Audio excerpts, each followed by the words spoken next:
Papa! Welcome everybody to Stavvy's World. 904-800-STAV. Call in. We'll solve your problems. We got a stacked couch. Many people, when we did the Are You Garbage episode, were saying, boy, oh boy, how's that couch going to survive?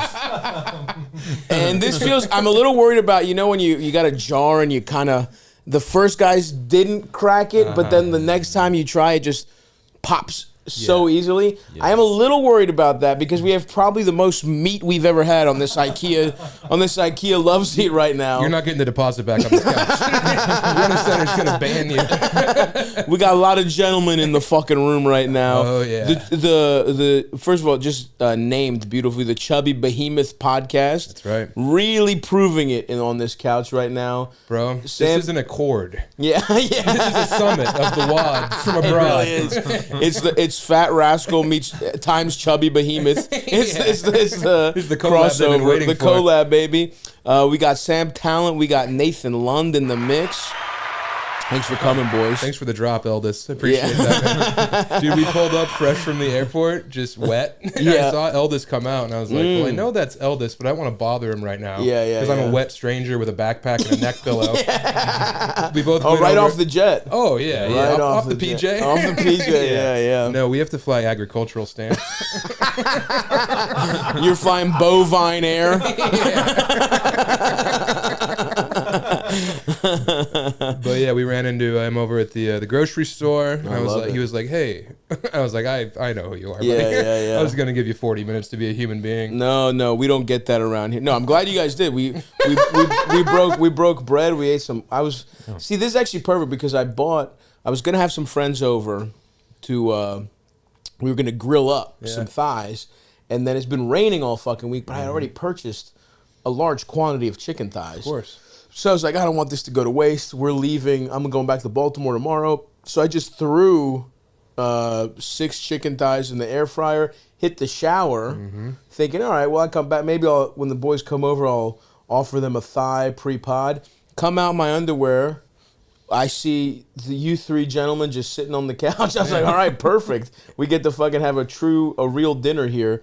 It was nice. It had felt like Eldest had gone out, made a couple friends. Yeah, brought back some drifters. Yeah, brought back some drifters. Also, you in your undies out of the shower, like looking in a mirror, my man.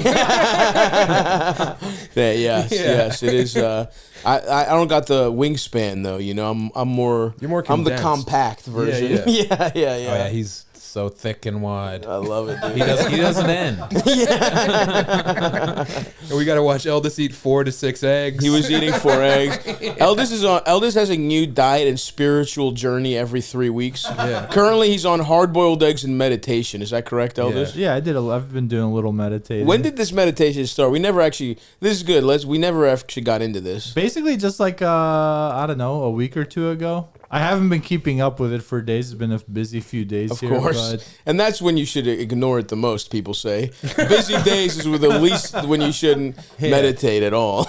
Yeah, but I don't know. I've been doing it. It's pretty cool. Have you been crossing your legs and like doing this kind of shit? No, I've been sitting on the floor. I have been lighting like rosemary out of my fridge. Just getting the living room right.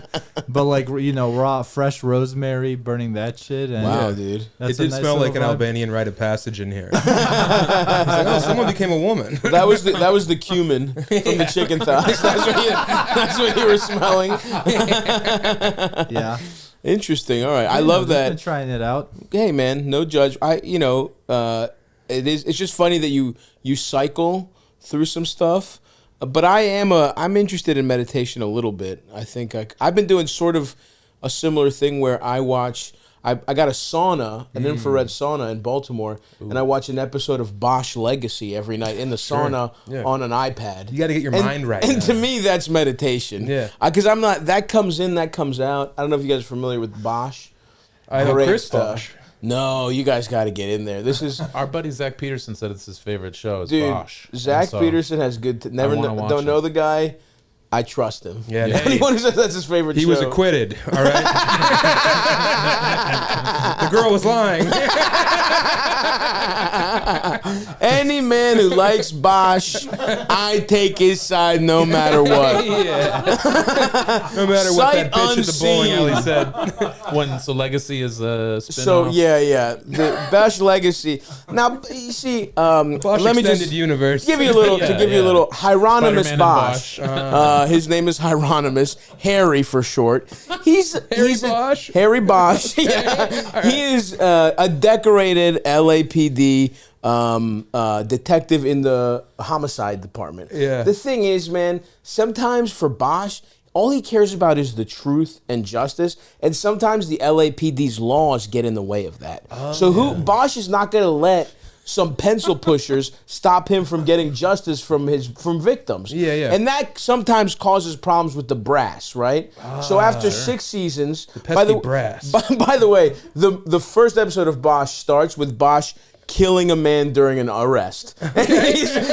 he's had multiple kills in the line of duty, but he's been right every time. Door frame. And by the way, he's not racist. I know you guys are thinking Bosch he loves jazz. He loves old-fashioned jazz with a racist guy like Felonious Monk and that type of shit. Harry Bosch says it for sure. So how dare you? He was an orphan. His mother was a sex worker who was murdered, and thus that began his desire to get justice for those that society has forgotten. No matter what the mayor and the DA in their fucking fancy suits might want. No bureaucracy is going to stop the Whore Avenger, Bob. No, certainly not. And so, Nathan, to your point, after 6 seasons of solving murders in his, take no guff style, Bosch decided the LAPD was a little too much for him. He went private. He's a private detective now, and he's working on his own. But his daughter, who's in season 3. Spoiler alert! I'm sorry. Actually, I'll just bleep that out. I don't want to ruin anyone's Bosch experience. You're catching up on Bosch like I am. She As you're ordering the VHS tapes of Bosch. It's on Amazon for free, and we don't usually do plugs not paid for on this podcast. But when it comes to Harry Bosch, Anyway, I've been watching an episode of that every night, and that's what's beautiful about it. Is like you don't have to think when you watch Bosch. No. It is the closest I get to. People might think I'm joking.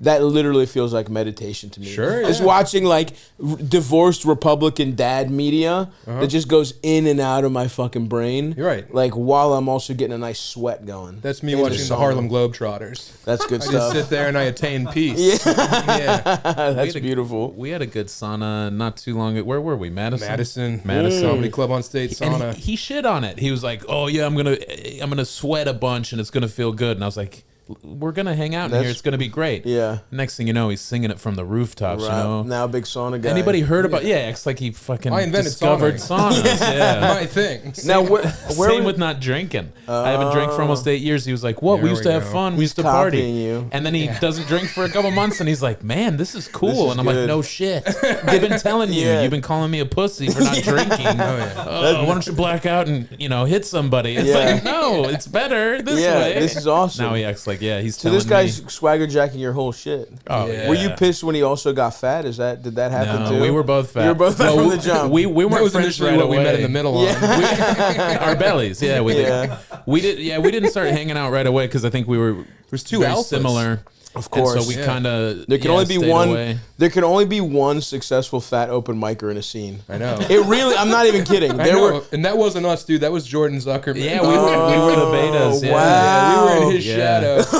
Dude, imagine your stature, but trying to look like Fred Durst. That's awesome. That was Zuckerman, and his arms. Big I don't think respect. he could wipe. Wow. Like, he would be like right here. T-Rex situation? Yeah. Let's pull him up. Oh, I don't know. You're not going to find him. He's scrubbed, man. He got out. Oh, good for He him. was like Bosch. He got out. Good for him.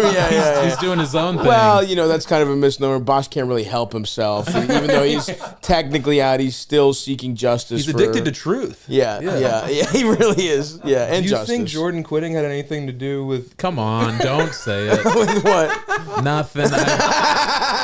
Allegedly, I might have banged his wife. But You fucked this guy's wife? They were on a break. They weren't married yet. And they were not together.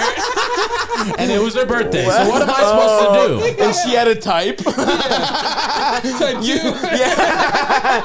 You come up with a size 8.5 lids red Yankees hat. You're like, what's up, baby rolling. girl? And those earrings that were like curly cues that dangled to spikes. Yeah. Holy fuck, that is incredible. was nuts. Another fat open micer's girlfriend fucked you on a break. Holy shit, this bitch is He hilarious. loves when I bring it up too. He loves it. He loves it. That was the goss. That was that's the good. tea. That's It wasn't good goss, even- brother. it That's great. Who are you kidding? You have to embrace how good a goss it is, first of all. Maybe I'm Good Luck Chuck because they got married after that. Maybe. Yeah. Is that Good Luck Chuck? I think so. Did anything notable happen during? Oh, yeah. No. Uh-oh, sounds like maybe it did. We smoked a bunch of weed. She put some towels down. They lay down the tarp. They got the boat cover off. God damn it. That's awesome. Sucks. Welcome to New York podcasting. So Yeah, thanks for having me. Thanks for getting me on here. Slay your soul wide blast open. me. So you fucked this other fat guy, this other fat guy's girlfriend, and she was on her period, it sounds like? No. Splish splash. She was taking a bath. Oh, Yeah. a squirter or a pisser? Because this guy does What's the damage. both, right? Huh? He does a good job. This in was a there. long You have a time big ago. dick? How I'm not- big's your no, dick? no. It sucks. I didn't say it was good. I said, is it big or not? It's not big. Okay. No, there's nothing good about it. It's the most mediocre. Nothing It's of a dick. utilitarian. Clipped, unclipped? Clipped. And First strike of the podcast. We were really vibing. Sam, also clipped? Yeah, of course. Don't say of course. What? This propaganda, these clipped Well, guys sorry out your there. family didn't Can you have a believe fucking these chicken guys? to offer the doctor to get No, he would spit it in their face. Any doctor in Greece that circumcises a baby, he is put to death, actually. Yeah. He's put to death for collusion with the Hebrew overlords. That's what it says. That's the one thing Albanians and Greeks share. Well, what do you call a... It's an anti-Semitic distrust of the circumcised. rightfully so. Yeah. It doesn't make sense. One of our first episodes of Chubby Behemoth, we talked about how it's just such a weird thing once you... Yeah. Like you said, like he said, he acts like it's normal because that's all we knew or whatever. Right. But then you meet a bunch of people who didn't do it. Most of the and world it isn't is- clipped. Right. No, and it doesn't make sense. It didn't even start in America until relatively recently. My wife won't do them. She's a doctor. Good for her. Yeah, it's elective surgery, and she prefers not to do them. Your wife's a doctor. That's right. Wow, that's awesome. It all worked out. Yeah. Yeah. And in the research I've done, she also has huge tits. And So prayer Sam, works. it says here your wife has huge tits. So your wife's Talk a little stacked, more huh? about that. All right, hey, Byron Allen, thanks for setting me up. Yeah, she can't sleep on her back. She'll drown. Keep doing the joke. Now you do the joke. We've been That's fucking- awesome. Yeah, she's good, man. That's But, great. I'd love to she's talk, hot, it and we'll doesn't get make back to sense. that. But so this lady you fucked 10 years ago. No. Back when my dick worked. Back It was before they hung up the crazy. jersey. We were sex guys for a while. You It was both always- were. Well, yeah, when you're younger, I guess, Yeah, and yeah, it's yeah. still like exciting. Sure. Just to have, I know what especially you because mean. we were so gross. Yeah. Yeah. And then we would have It's these like beautiful women just be like about it. Yeah, it And was so we so just- yeah. Truly, the best year of my life was the year I was in Baltimore, kind of like king open micer. Right. Right before I moved to New York, I yeah. lived with my friends. I was fat. I worked at a paint store, but it was the first time I believed in myself. Yeah, didn't you just stand there and then they poured the paint over your head? You were the globe in the ad. Yep, I was the Sherwin-Williams logo. How's this gonna look on our wall? Put it on my front. And There's different swatches on different parts. My tits are purple. My fucking my And then belly your button's underboob green. is still blank. Yeah, That's yeah. the worst part when you go to put the sunscreen on Yeah, oh, and then yeah. somehow how you lay back and then you just have this fucking half moon of burn underneath your boob. that is demoralizing for sure. Well, it's tough, you know? It's tough. We're figuring it out as we go.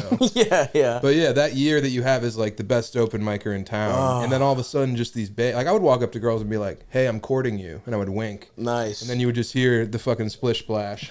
And you're like, okay, I'm in. I mean, but we shared a bed for a minute. You were roommates? We were so we were bedmates. We were womb mates. He didn't have shit, and so I had a bed and a TV, and we split a room. I was flush. I had a box fan. I brought a web TV. I brought a lot to the relationship. Yeah, but we split a room. That's for crazy. a summer before we started dating our wives the same summer. We had to. So we went from sharing the bed to kind of staying at their But place. it was like, hey, I don't want to go home and go fucking head to toe with Lund. Right. So I better find some strange who will settle on me for the night. Right. We tried head to toe, but your fucking genitals are still the same place. It's still, You just have feet in your face. And in fact, you could argue your dick and balls kind of easier fit together easier backwards. You have a beautiful mind. It was more, I've done the math, bro. All the equations. It was gnarly. Yeah, but, you know, I mean, look, I'm not. Who's to say? Me and Eldest have definitely shared a few beds, but it was never like a. There was never a time where we could even make that the plan for a full week in a row. It was like a couple days, sure. Yeah. And this motherfucker, we both had undiagnosed sleep apnea. He had it. He still has it the worst. I mean, I don't know. I actually haven't slept. I'm gonna bet it's still pretty bad, but back in the day when we were getting really fucked up, this man sounded like he was dying every moment that he was sleeping. And then when you're laying next to him, you're like, okay, I hope he quits breathing. And he does, and you're like, And then you're like, oh fuck, is he dead? Start snoring again. Yeah. And then he's like, it's like you're coughing up an owl pellet. Yeah, it's fucked, man. No sleep apnea for you too? No, I don't Get outta snore. here. I It's snore crazy. a little. I He has can like a little snore, like but purr though. he likes it. Yeah, he's into it. It's like a white noise machine. Yeah. Beautiful. Just enough. Our buddy Pat is real bad. Don't bring it up. Oh man, Oh, you yeah, fucked his he wife hates it. too? He'll never find love. He's like scared about it now because he interesting. didn't really know how bad the snoring was. Interesting. And then we were like, oh yeah, it's like the worst ever. Yeah. Like So he should get a fucking CPAP. What the fuck? I think he probably He realizes needs that to. now. Oh, bro, the clock's ticking for real. Yeah. If he's as Yeah, fat that's as you scary. guys and he's not, and his nose, But he's like a cool, Big guy. hip, happening fat guy. You know, he tucks that's his how like it wolf starts. t-shirt in. That's how it starts. He's getting in on the they thems a lot, I think. Oh yeah, That's a cool route to plow if you are a fat guy. 100%. I mean, I do remember. I do feel like when I was in Baltimore, another thing that would happen was I dated a lot of bi girls who either fucked me or fucked like Rosie O'Donnell's. For sure, yeah. You know what I mean? And so Bruisers. there is like, yeah. So you do as a fat guy, there's a lot of like, a couple they thems, couple bi girls with maybe like a little bit of a mustache type For of sure, vibe rat going tails on. involved. Yeah, Yeah. nothing wrong with that. He he always liked the girls with the shaved sides. Nothing wrong with that at all. And that's I always find it weird when people are like a girl who dresses androgynous, they're not attracted to them because it's like, dude, it's actually cooler because then it's like she's dressed like a fucking guy all day, and then guess what?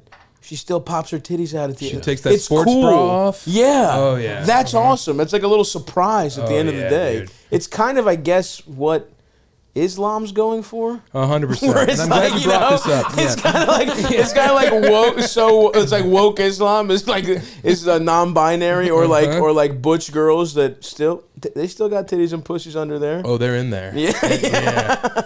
Oh, yeah, baby. You got that $1 million baby, and then you get home, Oh, and all yeah. of a sudden, hello, Amen, brother. old friends. Oh, God. A girl in an oversized like pullover, a fucking hat and some khakis. Oh, yeah. Still got a pussy up under Yeah, there. she works at fucking BC Surf and Sport by day, and then comes home and just busts it wide open. That's what you want, man. Seems pretty cool to me. Oh, God. As far as I'm concerned. Wow. So we got 3 happily married men, except for me, obviously, eldest. And I'm the only solo dolo, the only fat man who still hasn't found love in this room. I feel bad now. You'll find love one day. Don't worry. I don't man. think so, man. You guys did it right. Yeah. I bought in early. She was my GameStop. Yeah. You know? Like no, absolutely. Yeah, yeah. It's been almost 14 years. Wow. She was vulnerable when we met. Yeah, yeah. And I was like, was she at med school? No, she was a college dropout at the time. Wow. She was a little freak. Yeah, yeah. She had a longboard. She was what is Did you fuck his wife too? Not yet. It would only bring us closer together. It's the only thing left. It's swapping. We gotta swap. The only thing left. We've done everything else. We've shared everything. Have you fucked a girl at the same time together? No. Oh. We tried. She didn't survive. Oh, it would have to be a bit like a girl doing like aerial trapeze to be able to like figure out. She would have to have like that fucking big ass scarf or whatever There's they have. got to be 3 simple machines involved in that operation. Yeah, absolutely. No, dude, we could never do that to a living human being. That's someone's daughter. What about Zuckerberg's wife? That's right, Mark Zuckerberg. I don't have a Facebook because of one night, one night.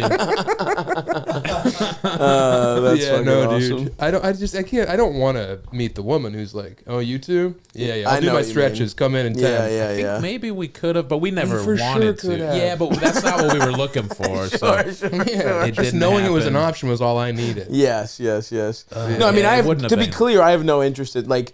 I don't get the fucking a girl with your boy dude in the thing. room. It's not. I don't need a guy in the room, man. And that's my friend. Like the most I could go is maybe like, maybe I'm in a massage chair next to Eldest, and they're playing John Wick, 2, and maybe we're getting pedicures, and then they put the thing.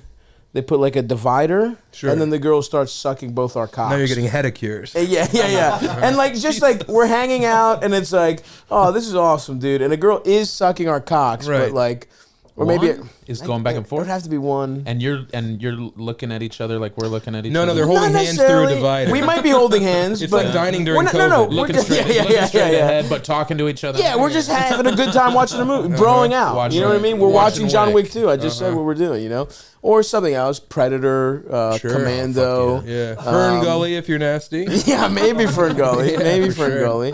I did want to kind of fuck their off-brand Tinkerbell. Oh, are you crazy, bro? Yeah. Dude, that was part of the whole schema that Look I have. up Fern Gully's Tinkerbell. But look it up on DeviantArt. Unlock the door, Eldest.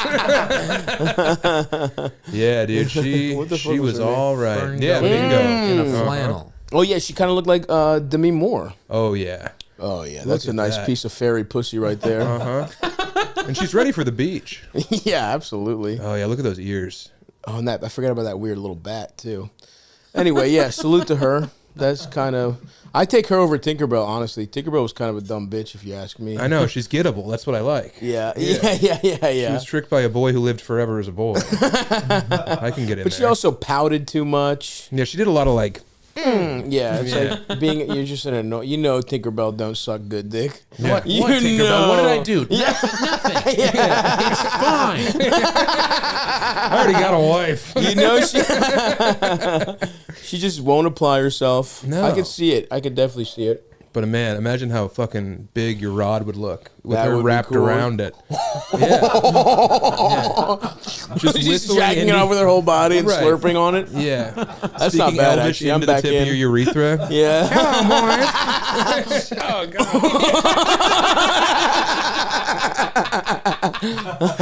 For the audio listener, I pantomime Tinkerbell fingering my dick hole. Yeah. From fairy dust to fairy bust. The Stavros Halkias story. There it is, brother. Yeah, man. Oh, that's awesome. Oh, Yeah. so you guys both started dating your wives the same summer, and this was 14 years ago? I think 2012, so Wow. 12 years 12 ago. years ago. Jesus Christ, that was 12 Yeah. years ago? Yeah, He man. put That his dick in a sucks. he put his dick in a fence at a house party, and it grew, and he was like, All right. "She's the one." What? Hey, I thought we were sharing. I thought we were telling stories. You met your wife in a glory hole? Is that what's going on? No, I was so excited to meet this young woman that I turned a fence into a glory hole. because I went to piss backyard at a house party, and I put my cock through a hole because that's fun to do. Of course. And then there was like a retraction issue, so I texted my buddy Chris Charpentier, "Hey buddy, dick caught in the fence." He didn't respond, and then I get it out, and I come back, and I'm like, "Hey, what's going on, everyone?" Chris, don't read that text I sent you. Dude. And then immediately he reads it aloud to my, soon-to-be wife. Eventual wife. Yeah. She needed someone to buy her booze. So That's yeah, dude. She was 20. Yeah. Perfect. I was a fucking beleaguered 23. So yeah. it worked out, man. That's beautiful. Yeah. And how about your wife? Did you meet her at that party, or what's going on? No. Sam and I and Chris and another comic, Bobby, did a weekly show for a long time, and we ended up in this space above a restaurant bar, and my wife was the bar manager. Oh. So I saw her every Wednesday for 6 months or something. And then, one night we did, Brian Cook used to do competitive erotic fan fiction. Yeah, he did that show in D.C. I did it actually once, I think. Nice. What'd you write about? Fuck, what did I write about? I think I did the cast of Friends one time. That's good. I don't remember. I do remember I bombed. Oh, it wasn't easy, bro. Yeah. There's just new ways to talk about 6 fucking fictional characters. Fuck, what did I... It was at the Wonderland Ball. I remember where it was. Anyway, whatever. But I know what you're talking about, yeah. We had... Brian came through Denver and did that show for our weekly show. And I wrote about Arrested Development. And my wife was a big fan. And Charlize Theron's mentally disabled character. Yeah, she was nonverbal in mine. She was just rocking and She kept stimming. signing help. Yeah. My wife was a big fan of the show and was up there hanging out and saw that, and that was it. Afterwards, she was like, "What are you doing after this?" And I was like, "Whatever you want." That's awesome. Hanging out with you, yeah. And You're telling me erotic fan fiction of Brian Cook, of fucking George Michael getting pegged by Anne. Yeah. Is that what did it? Yeah. Yeah, I was a big fan of the show, and I had I picked ahead of time, so I really gave a shit about it. Probably too much, Of course, and lost to our buddy Jim Hickox, who had written about our comedy scene. So it was like inside baseball. A lot of inside jokes. Unfair, the aristocrats with us. It was very funny. If only he knew how true to life he was saying up there. Yeah. That's fascinating. That's what. And was there any vibes before that? Yes. Oh, okay. Yeah, because she Look was. at those eyes, bro. And he was not. I was thinner. Oh yeah. How much? 130 pounds. No. I was 255 pounds instead of 300 and so it was different. That's cute. And like you were saying, when you're in that, you're feeling like you're killing it. Totally. We always said like the reason, even though we were gross and crazy, we were so passionate about stand up and talented and friendly. Yeah. We had our own crew. So I think that was more attractive than anything. And was just the when you find someone on an upswing too. Oh, yeah. When it feels Yeah. like someone like that energy is so contagious. Yeah, of like, dude. yeah, we're on the up and up. And even if it was fake, right? Even if shit was gonna crater in that moment, mwah. Oh, yeah, the you're best thing in the bulletproof. world is potential. Oh, for sure. You never have to cash in on it. No. But that moment where you're like, I have potential, feels awesome. My 20 minutes is pretty good. Yeah. and we weren't too. I think we were able to enjoy it as opposed to just wanting more. Sure. I think we were. That's pretty all I good. wanted. I wanted free beers every Monday at Yes. Lions Lair, and maybe one lady with like massive breasts to take me home and make me take a shower before I bedded her. Yeah. Because I would wear overalls all the time. Yeah. And She makes you fuck her off the bed and then leave because she doesn't want you in there. Hey, can you take the kind of sheets shit. with you, by the way? Take these to the animal hospital. They might be able to use them. I reeked so bad, dude. I had like secondhand shoes, no socks. He didn't believe in socks. He thought that it was like fake, like a psyop. He thought it was like a scam. Would you grow up He was sockless? insane. I didn't have shoes until kindergarten. I grew up in the country. Okay. So we were just like shoeless all the time. Wow, real hillbilly shit. Pretty much, yeah. High Plains White drifter. trash. White Well, trash. I'm a No, quarter no. Mexican. Yeah. But yeah. But yeah, my trick at like parties and stuff is I would like take my shoes off and put cigarettes out on my bare foot while like staring a woman in the eye. Yeah. Bro, it worked. How many- All these guys are like, I can't get laid. It's like, you are overvaluing the intelligence of 19-year-olds. Putting the fucking cig out on your foot. I love it. So we're talking country, we're talking farm, or are we just talking like We're talking crystal meth and copper wire theft. Nice. Classic Yeah, stuff. not really in an agricultural community, but there was a slaughterhouse in town. Oh, nice. A lot of people worked there until the damn pesky Latinos came. And then everyone worked at Sonic Drive-Thru. Oh, yes. Yeah, it was a shithole, man. Shout out to Elizabeth, Colorado. Elizabeth. Go Cardinals.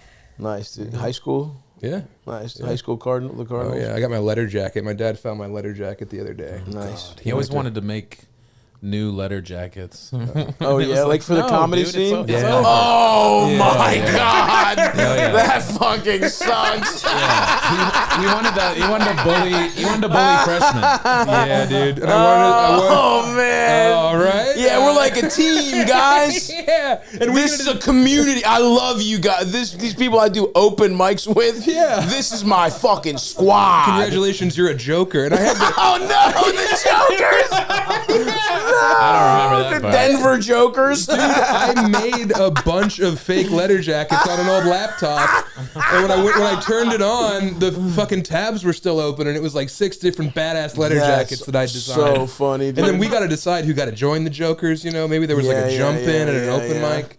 That's so funny, dude. It was a fucking... You would regress to like 1940s gangs. Yeah. Like Brooklyn street gangs. Like the Jokers. Well, also the Hacks with an X. I thought that'd be pretty tough. That'd be fun. And it was always black, green, and orange were the colors. Black, green, and orange. Yeah. It was bad. Kind of like the Joker in Batman Beyond. For sure. Like cyberpunk Joker. Right, yeah.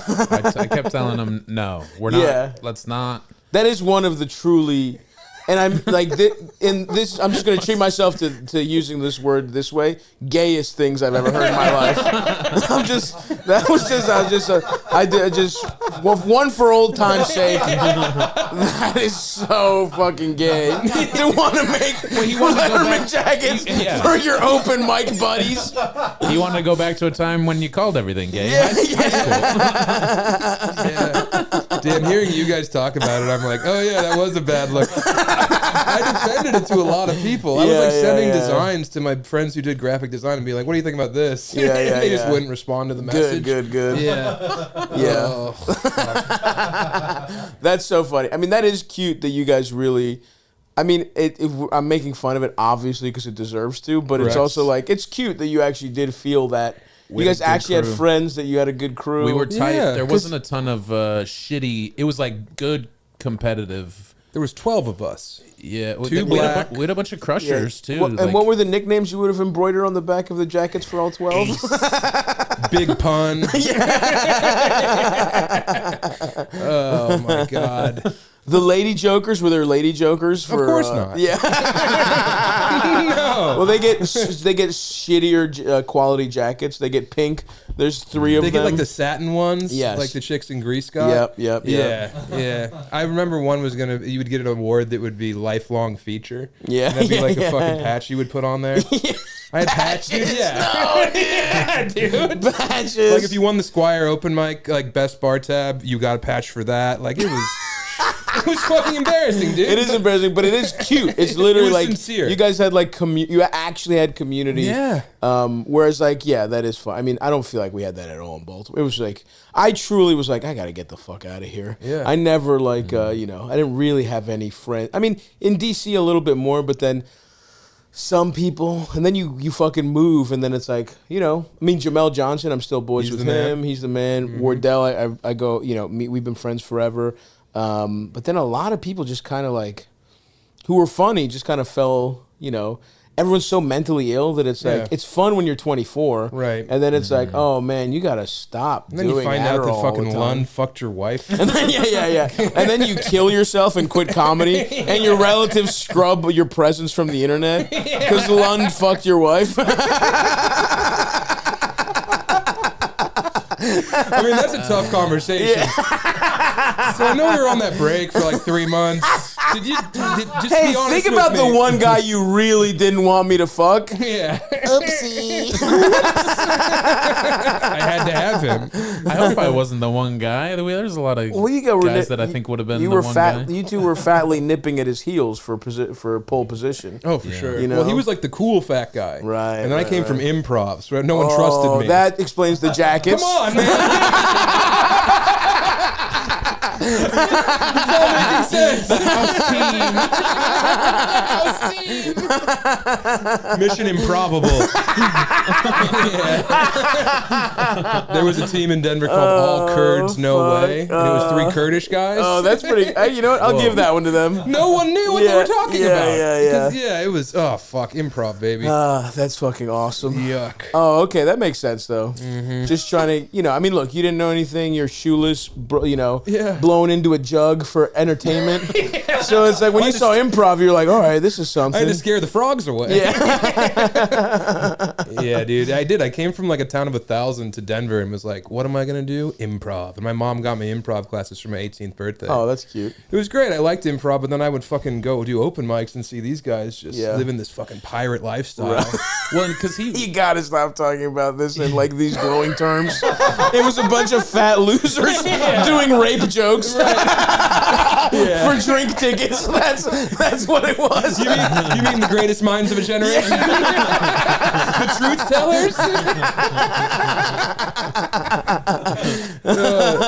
It is very fucking lame to be romanticizing a thing while you're in it. Like, it's not gonna get any better than this. Yeah, I know. I share a bed with Lund. Yeah, that is so funny. Yeah. But I mean, so what? You moved for college or what? You just moved to? I moved to Denver for college. Oh, nice. Yep. What do you got? What schools over there? Metro State University of Denver. That's awesome. I went to Metropolitan State. Metro State sounds so fake. Well, I was gonna go to CU and play football, but then I hurt my knee, so it was like Metro State University. They'll have me. That sucks. And they gave me scholarships because I could read. Yeah. Metro is one of those places where it's like, hey, are you a 37-year-old recently divorced woman who wants to be a vet tech? Right. Metro's the home for you.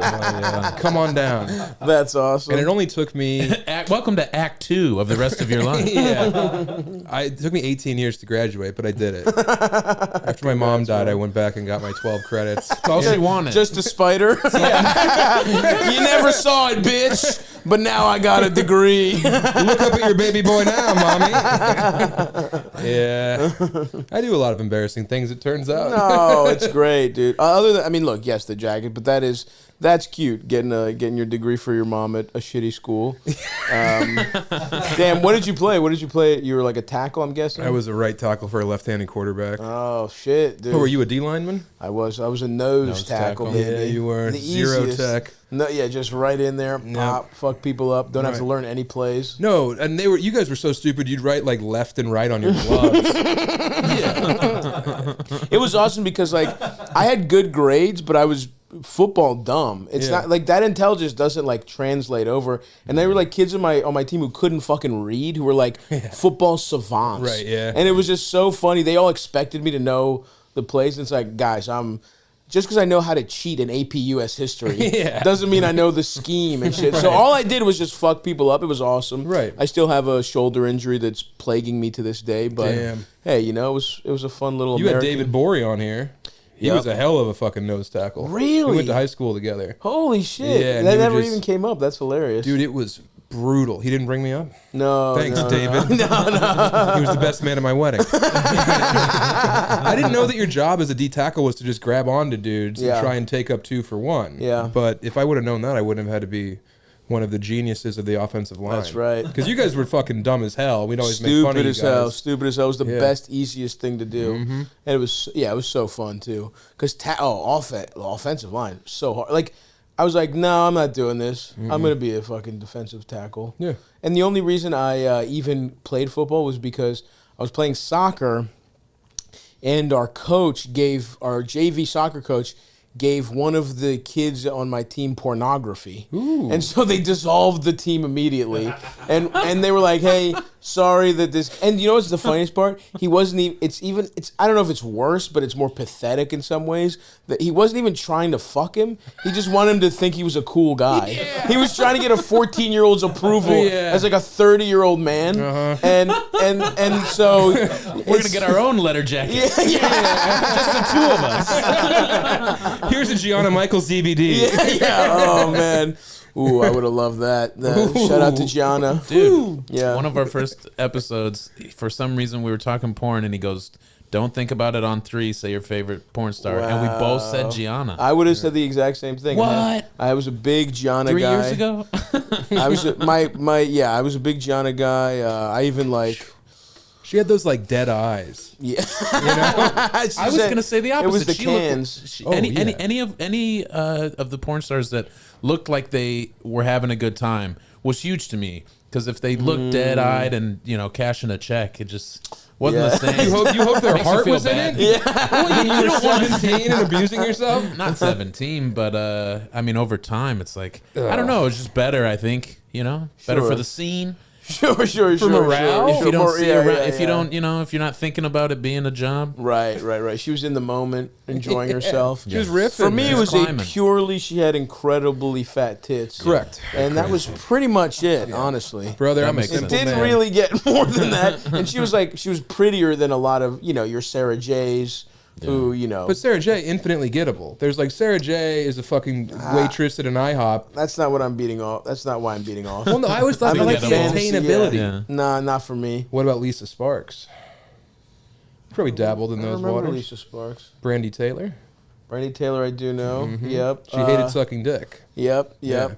Oh. Whoa, there she is. Look at Lisa. I actually don't remember Lisa Sparks.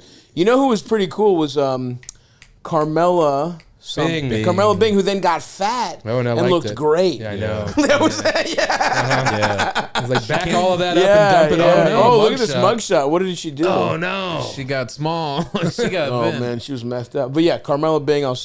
She had an era where she came back fat, and it was like when it's like when Michael Jordan moved over to small forward. Right. It was like when you gain a little weight, you have to play up a position. Yeah. She was in the BBW. She went from busty to BBW, and she did great. Some people really size up in a great way. And when they start wearing that like belly concealing device in scenes, that's when I hit like and subscribe. Yeah. I hated that. I wanted it to flop. Yeah, go down a little bit, Elders. You see how she's kind of fat in that one in the gray. Anyway, nothing wrong with that. Probably jack off to this later. And then there was hey Elders, can you pause? Yeah.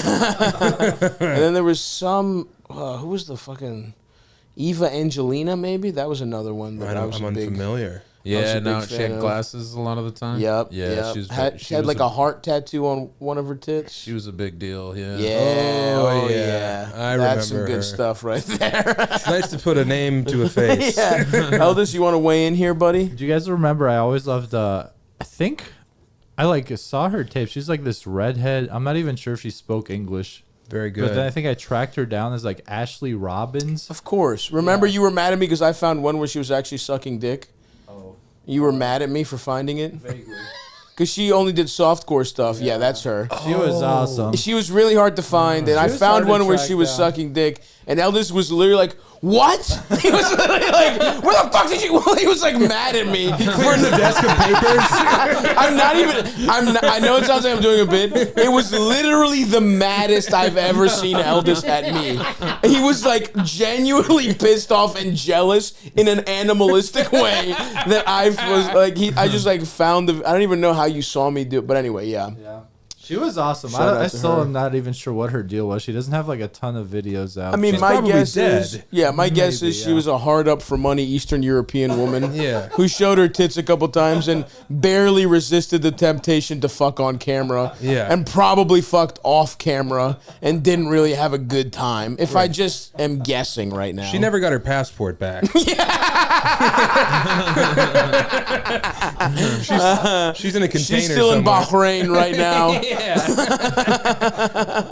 you know about the Genki girls who take squids and penetrate themselves with them? That's a new thing. Interesting. It's not my thing, but I met a lady who makes a bunch of money doing that. Putting them in her pussy. Yeah, cephalopods in general. Wow. And like Japanese people will fly her to Japan to do like private shows. Respect. I've looked at some shit like that before. Yeah? It's fucked up, yeah. What the hell? That can't be good for your pH balance. You know what I mean? That cannot be good. You're going to have to eat a couple more eggs to get over that. Yikes. Who's beating off to that shit? No thanks. So that's the fun. It's always nice to go down the beat off. Beat off court. I literally don't remember. I'm usually really good at getting back into segueing back, but I have no idea what we were talking about because I'm just thinking about all these women's breasts. Phoenix Marie. That's another good one. Got a little gap. Love the gap. If she can whistle while she all right, one more. We'll just look at Phoenix Marie and then we'll move on. Yeah, good stuff. Mm-hmm. Pretty nice stuff right there. Oh, that's her with Chris Rock. Nice. Wonder what happened there. Oh, interesting. That's what his movie was about. Click on that. Oh no. Great bit about Chris Rock. That the divorce. I love the special where he was talking about getting tambourine, I believe, where he's that bit about like where he's like, I cheated on my wife. I think it was like 2 or 3 times, or maybe he even said once. And he was like, now the women in here are like, wow, what a piece of shit. And every man in here is like, hey, 2 times. He's a good guy. It was like all the opportunities he had to get pussy, and he only cheated twice. Yeah, which is true. Yeah, we call that a keeper. Didn't he fuck some insanely hot woman on the show, on the movie he did about cheating on a wife?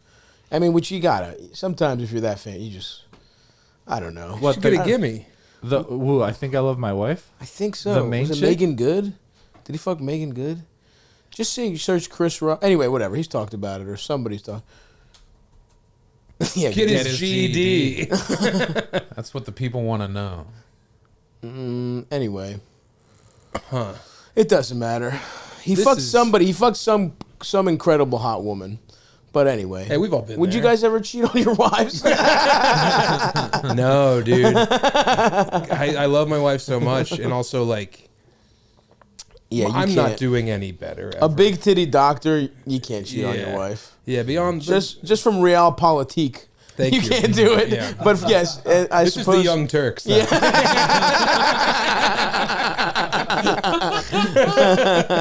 Yeah, man. No, I would never. Good for you, man. That's what I like she could do so much better than me. Totally. So if I give her one window, you can't give her the opportunity. You got her right now. She's surrounded by young stud doctors. Yeah. Ooh. And nice. I think once you get older, you realize like I don't know, like the excitement of cheating or that's it's not worth it because you feel like a piece of shit 24 hours a day. Yeah. And then eventually either for it comes that 45 out seconds. It's not worth it. I don't know. It's I'm with you. If you don't want it's crazy to it's nice to be able to get past that.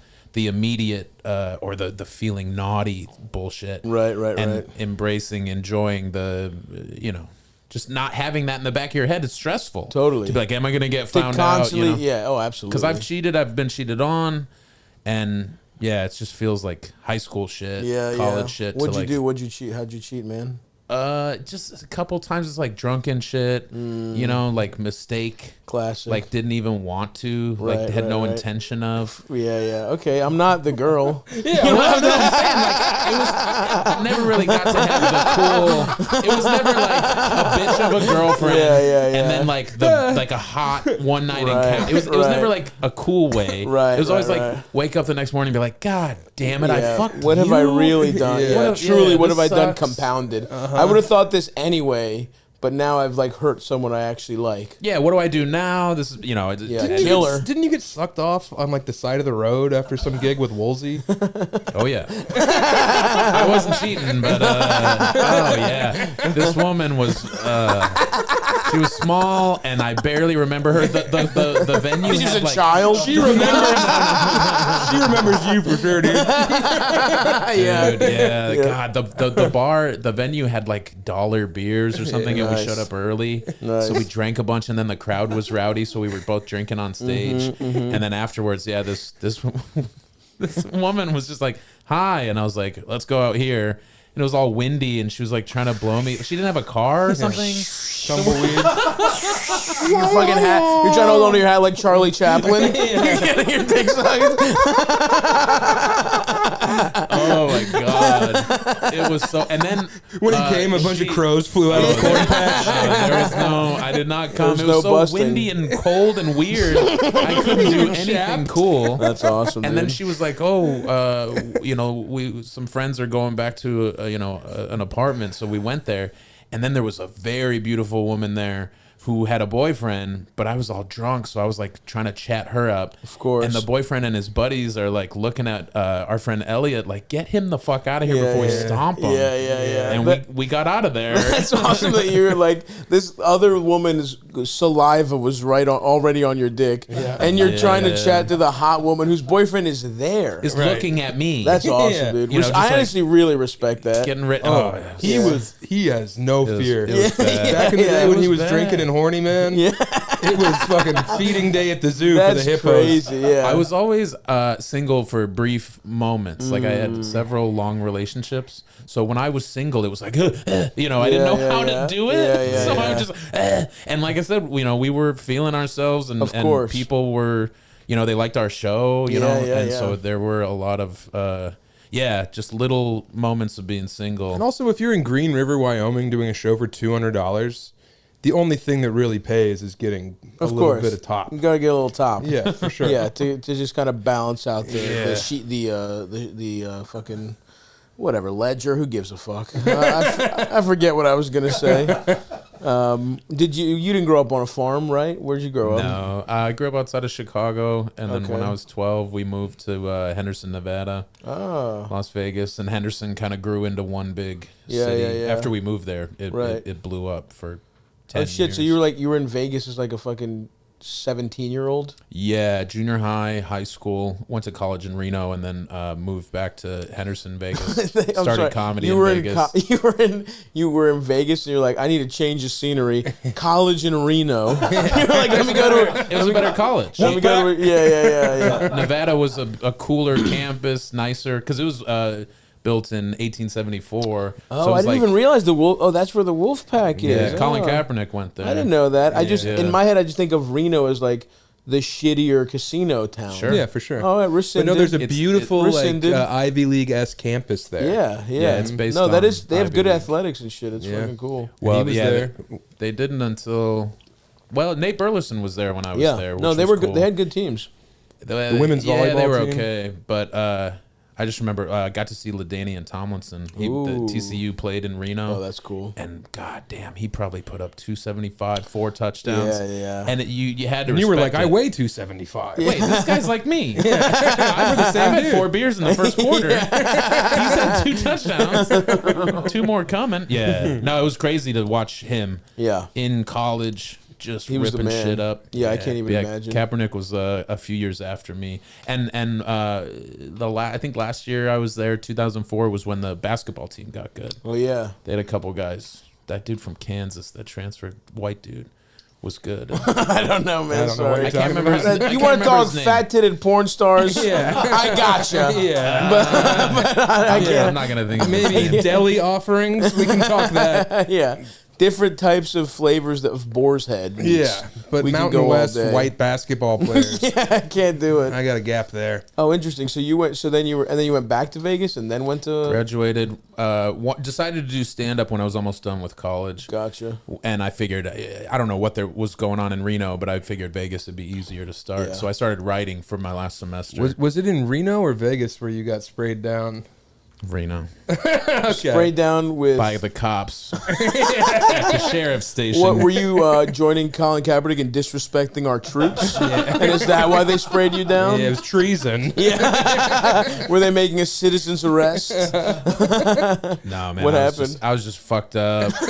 And my buddy ditched me downtown, and I was just like stumbling around, and I must have shit my pants at some point. And I forgot you shit your pants. Oh, that's why they sprayed me down. Oh, they were. It wasn't because I was a civil rights protester. The dogs didn't work in the hose. The dogs are licking him because he's sweating hot dog milk. No, it was such a fucking bad night. You came out of a blackout being hosed down. That's crazy. Yeah, it was one of those like I always when I would black out, it was just a moment in the night, and then I wouldn't remember shit. Yeah. But a couple times, including that night, I came in and out, so I remember a few things. And the highlight was definitely me crying and the cops laughing as they're hosing me down. Can I say that sounds so fun? Oh yeah, like hosing down some like fat kid, college kid who's shit his pants. They loved it. That sounds like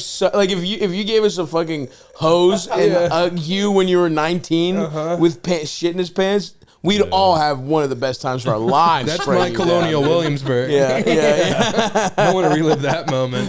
When I woke up, in the drunk tank. And I'm like, oh, fuck, were you what wet? did I Were do? you literally like? No, I must have gotten a towel or something. I was in the sack, potato sack. Itchy tops and bottoms. Yeah, no laces. He also ate all the potatoes. Free potatoes. But yeah, I was like, oh shit, I wonder if I got charged with something, And then when they first like breathalyzed me, I was like, what did I do? Anything? Like, am I in trouble? Yeah. And they were like, nah, you're fine. We just picked you up and fucking brought you here. Gave you the hose. We'll let you out. And then I walked like 2 miles home in the shitty shoes. They washed my clothes, but the shoes were still kind of caked a little bit. With your own there was some shit on there, yeah. And I got home and like cleaned them and kept them. He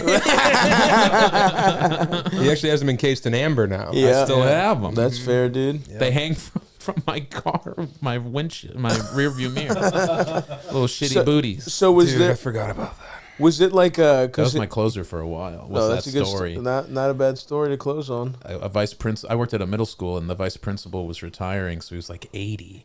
And I was being a prick, and he wanted to fight me, and I was like, "Let's fucking go outside! That's it's awesome. His party. Everybody's excited for him." And then I fucking almost ruined it. Didn't you face smush him? No, there was a young lady teacher, and I think we were flirting, but I was so fucked up. And I think I was like, get out of here. And I like pushed her face. And that's when it was like, everybody turned and was like, get him You out mushed of here. her? That's awesome. I'm hanging out with teachers. You know how they party. Yeah. So we were drinking. I didn't know that. They go so hard. Okay, And this dude is 78 or whatever, retiring. He was having a good time. Yeah, they were drinking. So is that why? Because you said you quit drinking before this motherfucker. Yeah. Did you just have? What was the one? Did you have one where you're like, all right, I can't be doing this shit anymore? No, it was It was just an accumulation of stories like that. Yes, well, because he didn't get it at first because he was like, we had so much fun, and I was like, yeah, most of the time it was great,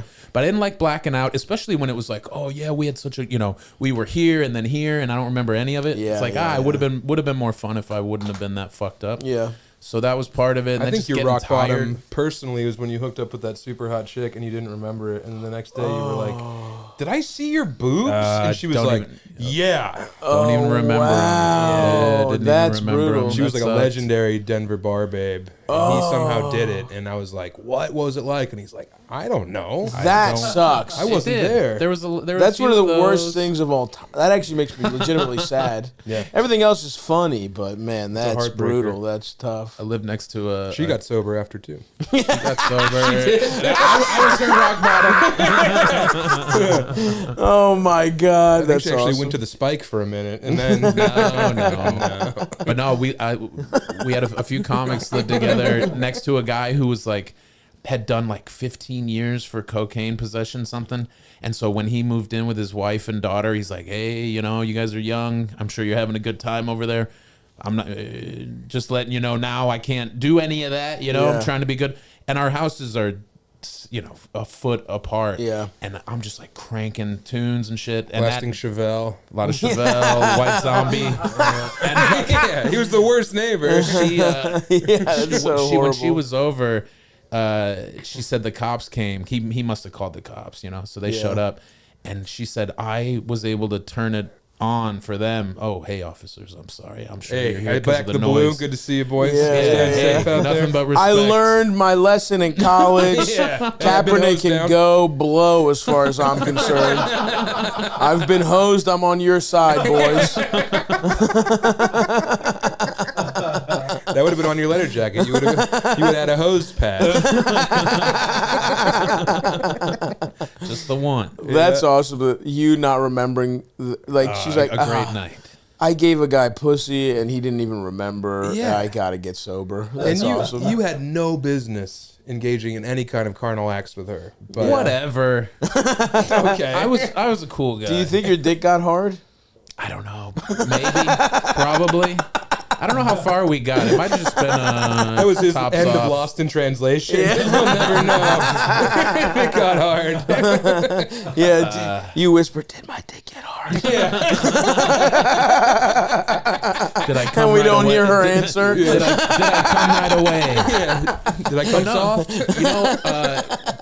when we started getting away from the open mic, this is what comes next, getting in at Comedy Works. Yeah. It was like, fuck, I can't keep drinking like this because I was so getting busier. Yeah. So then it was like drinking every night. And I remember the hangovers from 29 to 34 were so much worse. Oh, that's a tough hangover. Yeah. And so every morning, it's like, fuck, I'm ruined all day. I'm going to feel okay, you know, tonight at 9. Well, you were such a go-getter, too. You know, Shut up. we were working our way up. Yeah, we were playing FIFA and scraping resin. That's what we were doing, man. Oh, God, when you're so hungover and then you're like, oh, smoking weed will help. But I remember it does that. like half the time. Yeah. Sometimes you're so fucked. And it dries you out even more, so you But the first time that happened, like the first time in college, like an older friend of mine was like, I have the remedy for you, my friend. And he just came over like Gatorade and weed, and I was like, oh, I was like levitating, and I was like, oh, that feels good. And then you get old as fuck, and you're like, doesn't help. No. You feel horrible now. You're scared. You're paranoid, and you're fucking, now you're hungry, but you have to throw up. And, so brutal stuff. My wife quit before me, and I was like, all right, I'm going to quit too. But his wedding, after my wedding, was 2 months after she got sober, and I was like, I don't know if I want to deal with that. Yeah. I also knew I didn't want to push anybody's face or like chuck somebody into the lake. You know, I didn't want to be that guy. Of course. So I didn't do that. It was good. You know, we had a real good time, and I didn't fuck anything up. Had a couple pops, but couple nothing of crazy. pops, but yeah, I was able to. Couple. Yeah, I really did. I was, and I wish I could have drank like that all the time, but it was really hard to stop after 3 or whatever. There was also a period where he went like crazy, like straight up, like pulling a knife on the crowd, crazy, like climbing trees. Yeah. Belushi on the street, and like his sister was calling me, like, "What do we do?" And I was like, "I don't know. I think he's really figuring some stuff out up there. I think he found his voice." That's so funny. That's awesome. That was a crazy little manic episode. Yeah. About a month and a half long.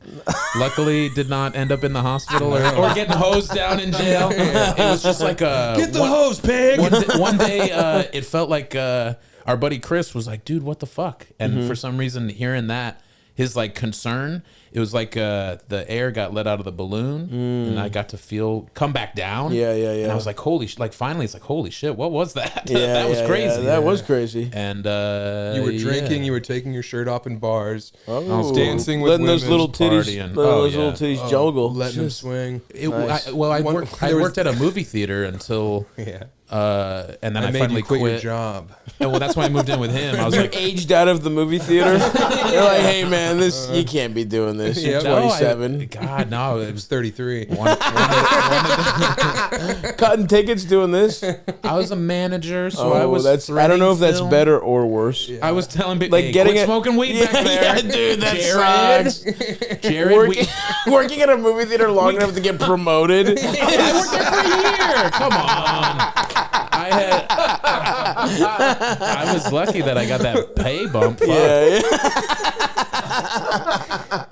Dude, this woman that would come in and see movies was so hot, and I finally, I thought we had a little back and forth. Sure. So I finally asked her friends, hey, what's her deal? Is she single? Whatever. And I'm wearing all black, covered in reek of popcorn and butter. Yeah. And after the fact, I was like, what are you doing? Yeah. It's got to be somewhere else where it's got to be at invite her to a show. Right. And then you chatter and up after if you crush. Yeah. But I was just like, hey, free movies. What's up? You want to see the Passion of the Christ on me? God, she was smoking. Hey, I'm going to watch The Wrestler for the 8th time if you want to swing by. Yeah, that's when I was I do all the lines aloud. It's fun. Couple years, yeah. That's pretty fun, dude. It was good. But I quit, moved in with him, and then... God, I had the rest is history. Had a little manic episode. It wasn't little. There were people calling in from all over the country. People were scared. I was, It was a wild ride. Did you ever have to use your knife in any kind of self-defense scenario? No. Yeah, he killed God. Except for God. Yeah. No, luckily, God, I did pull a knife on a crowd. I was like, hey, come on. Yeah, that's fun though. That could be fun. Not a gun would be awesome. Oh yeah, I would love to pull a gun on the crowd But you just can't do that. No. It's like, it's not going to be me. It's not going this way. Yeah. We never had one of these yet. a lot of audience members. Yeah. And then firing it off so they know it's real. And upstairs, like, you smell that? That would be good stuff. Well, that's great, man. It sounds like you guys are real experts. It sounds like these guys are the type of guys to help our listeners. Don't you think, Eldis? Oh yeah, absolutely. Yeah. So what do we got? What do we got here, Big Eld? Play us a nice little call. But before we do that, let's plug stuff. Hey, the podcast, Chubby Behemoth. Yep. Sam's got a special out on YouTube. You can watch it right the fuck now on the Matt and Shane Secret podcast YouTube channel. Toads Morale. I got a travel show called Wide World. We're in Japan right now. Oh, nice. Yeah, it's good. Fuck yeah, dude. Soup's on. Soup's on.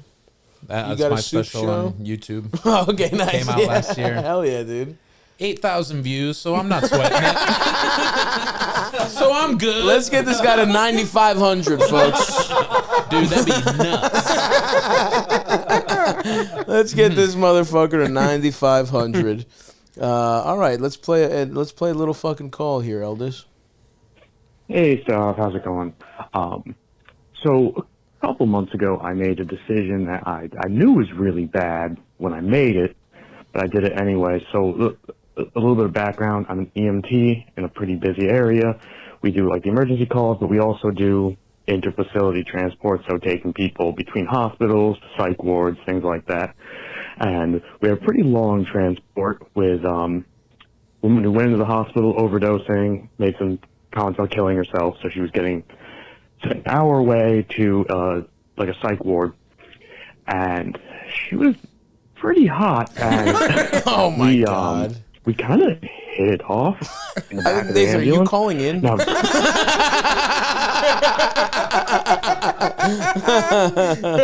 All right, let's see where this goes. I mean, this is insane. I know what you're thinking. I had no intentions of dating this woman, but like we were vibing, so I took her Snapchat at the end of the ride, and like she was posting me on her Snapchat like the whole time too. It was kind of funny. And I know this is pretty unethical, right? I'm not supposed to be hitting on our patients, but I did. And so she spent between like rehab and being in a psych ward for like a month or so. She's at her lowest point. Man. I know I'm not supposed to. I know it's the worst thing you could do. She's at her most vulnerable. Yeah, she's losing her mind. I've got access to drugs. I decide if she lives or dies. I could send her to jail off my word alone. But I did it anyway. But hey, she was yeah. All right, let's see what this. Let's see how this ends.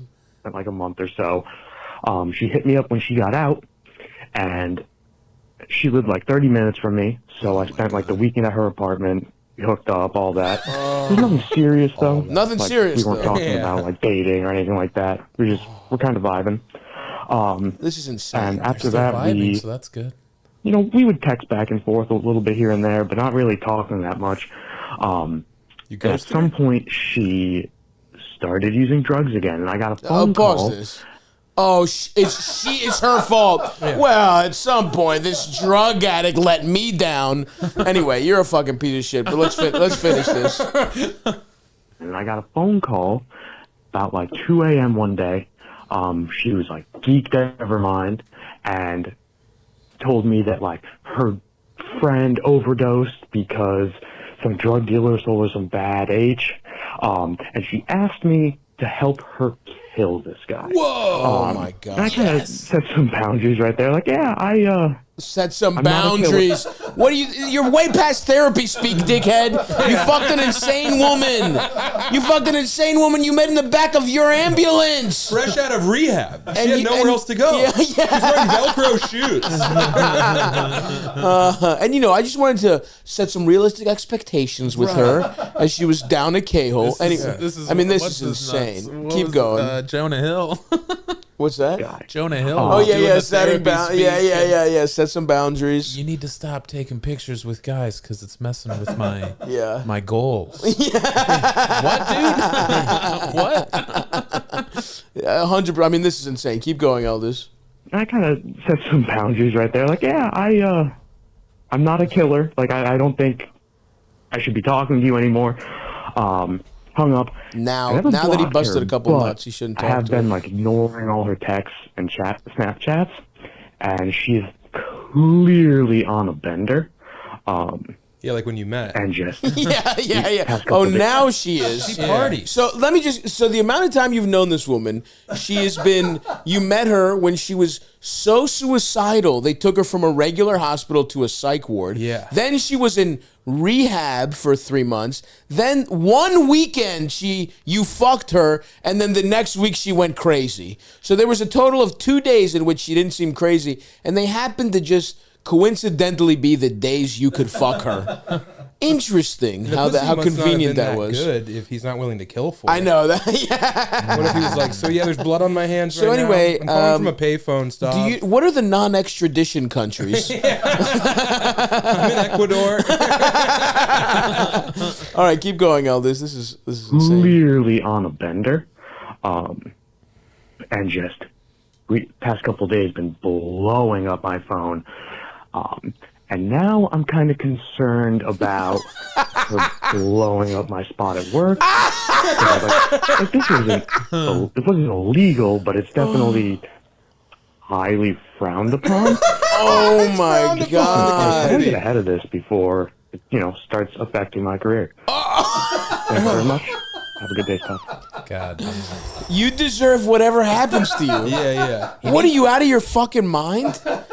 How do you get ahead of it? Hey, boss, just so you know. Remember that chick with the rockin' cans who came in? Yeah. Remember the 5150? Yeah. We won 69.50. So her brain's broken in half, and now she wants me to kill a guy. So she's lying. She says she's got this fantasy about having sex with me. Yeah, but and I she's, think she needs to go to the mental hospital forever. Yeah. So she's been making a lot of stuff up. I think we should probably just lobotomize her before she does any more. You can't trust these women. You know how it is, boss. You got any of those shock collars left over from the dog thing? Well, she needs one. This guy if this were the 50s, would literally have this woman lobotomized. Oh, yeah. So that he could get a promotion. Yeah, he probably fucked the hole. You're a piece of shit. You're a moron. This is crazy. What you did was insane. Not expecting there to be this kind of blowback is naive. You know it was unethical. Dude, it's one thing to fuck a woman who's insane and on a bender who hasn't done that, right? But to do that when you're the paramedic that's taking her to the fucking mental hospital, and what you're worried about is not, is she going to commit murder? Is she going to kill herself? Is she going to kill herself? Is her friend, did her friend die? I'm going to lose my benefits. And I'm on a pretty stellar track at St. Agnes, and I can't really lose that right now. Dude. They were letting me drive the truck. I have literally no advice for you. Yeah. I wipe my hands of this. You're a piece of shit. I bet the pussy was pretty good. And was it worth it? That girl interrupted pussy? Yeah. Oh, yeah. Yeah, this a woman in sweats? I want nothing to do with this. Next question, Elders. What's up, Stavvy, an esteemed guest, calling in from New Orleans. You got to come visit us sometime soon. But I'll try to make this quick. I recently downloaded Hinge about 2 months ago and pretty quickly met this guy on there. Nice. He's the only guy I've met up with since downloading Hinge. And, our first date was incredible, super fancy restaurant, like a $500 bill. He's treating me with nothing but, a lot of respect. He's a catch, tall, is in his last year of med school to be an actual neurosurgeon, like a fucking brain doctor, which is insane. Complex. But the thing is, recently, it was Mardi Gras here in New Orleans, and I met up with some of his friends for the parades. And one of his friends was kind of looking at me weird, and I didn't think of anything of it until the next day. I just got bored, checked my Hinge, and this kid's friend had sent me a like. And, I mean, his friend's in the same residency program, smart kid, even more attractive in my opinion. And my question is, I don't know if I should fuck up my first situation by liking this guy back on Hinge and trying to see if it goes anywhere. I mean, the first guy, brain surgeon, I mean, he's great, but has his faults. We all do. This is awesome. In a different tax bracket than me, for sure. He thinks a lot of the things that I do are kind of ratchet. You know, we're just different. I'm always ghostwriting whips. Honestly, I'm a little resentful towards him for that. Sure. Trying not to be, trying to obviously have a good time and just go with the flow. Well, but, you know, yeah, I don't know if I should fuck things up by matching with his friend on Hinge. And even if I did, if this kid would even talk to me, I don't know if that would even be a guy that maybe I want to talk to that would, you know, screw his friend out of a good situation. So interesting. So, yeah, let me know what you think I should do, if I should roll the dice on this one or just play it safe. Love you so much. Love the podcast. Thank you. Bye. Okay, this is interesting. I mean, this is hilarious. I also love how, like, nonchalant she is, because she is, like, I mean, the guy's friend is a piece of shit. That's kind of weird to, like your friends, like, the girl he's dating. It seems like it's pretty casual. Right. But I also think, like, and I'm with you, Sam, where you said, like, neurosurgeons have a God complex. Like, they're the worst ones. These guys, to me, don't feel like they're trying to... None of these guys, to me, especially if they say you're ratchet and shit like that, they're probably trying to get a nut off here. Oh, you're a notch in a bedpost. Yeah, and so what would happen in a song. What would happen if you swipe right on this guy?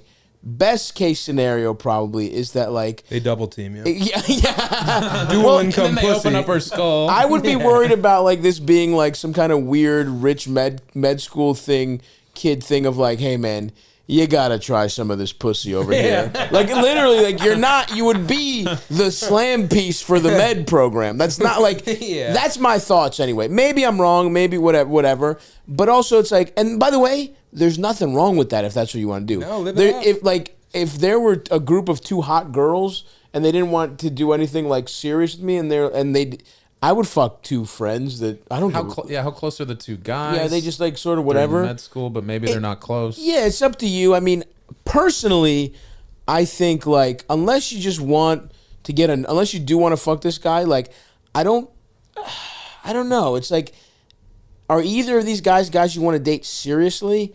Well, also, dude, she's fucking delusional. Yeah. These guys are in med school. Yeah. And they're going to Mardi Gras. Right. This is the 3 days of their semester they get to blow off steam. Right. They're not here for a long time. Right. They're here for a good time. Yeah, and I think you're probably swamp pussy to these guys. They're gonna go back to Connecticut and be like, "Whoa, there was this fucking unwashed mass." Yeah. We passed her around. Yeah. That is very possible. And I also think, like, don't let the buying you fancy, like, getting you a fancy dinner, like, don't let that sway you, because if this guy's rich, it's like that doesn't really mean shit to him, and it's a way to, like, make it seem like it matters, but it doesn't. Could be a bit of a love bomb here. So I personally, I would err on the side of nothing serious is going to happen with either of these two, especially if the first guy has his faults. I would say, like, look, if you want to try and give it a whirl with the other guy, great, but, like, you know, it seems like you're not super... The fact that you're even considering this and the fact that you're even, like, checking Hinge means you don't really give a fuck about the first guy. No, you weren't just bored and checking Hinge. Yeah, exactly. It's like if you like someone you're dating, it's like you at least put those on ice for a while. Yeah. Even if it's kind of casual. Quit being greedy, lady. You found a neurosurgeon. Well, no, you know. No. Go ahead.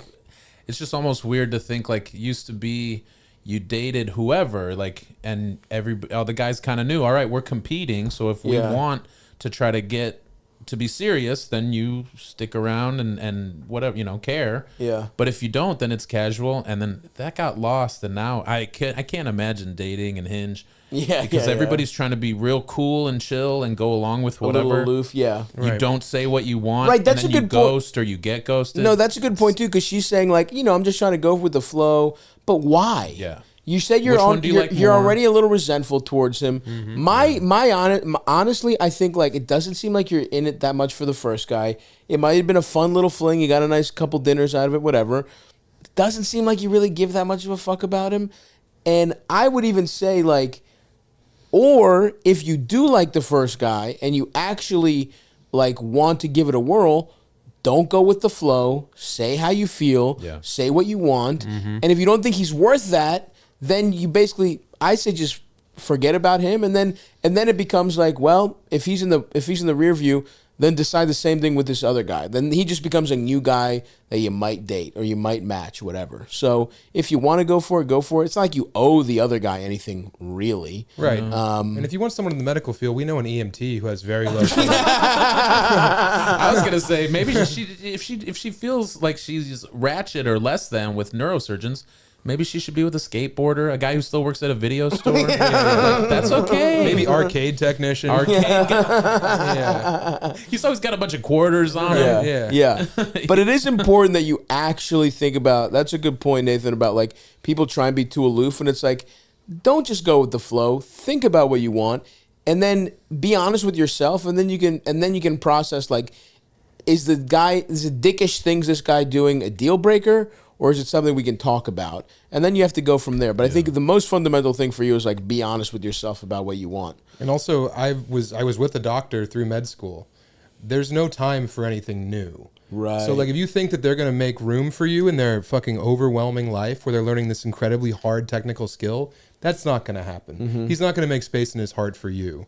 So, I mean, God bless you. You sound like a fun girl, but dating a doctor sucks, especially neurosurgeons. Right. Because they like knowing that they could, accidentally end a person's life. Yeah. They're monsters. They're the Jason Bateman of fucking Patrick Bateman. Patrick. Yeah.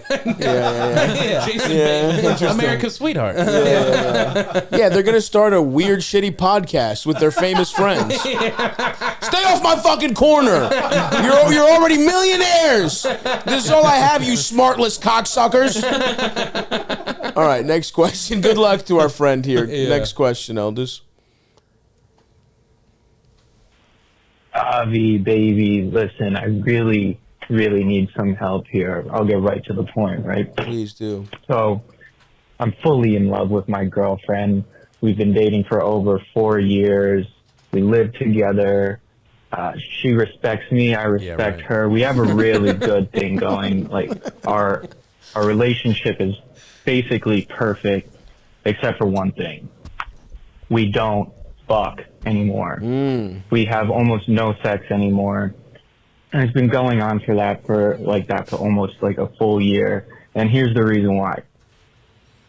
About a year ago, she started having some real, let's just say, pussy problems. Okay. Oh, thank you for putting She's it been having some I got 10 of issues these down things. there where basically she's just bleeding all to say pussy problems. Okay.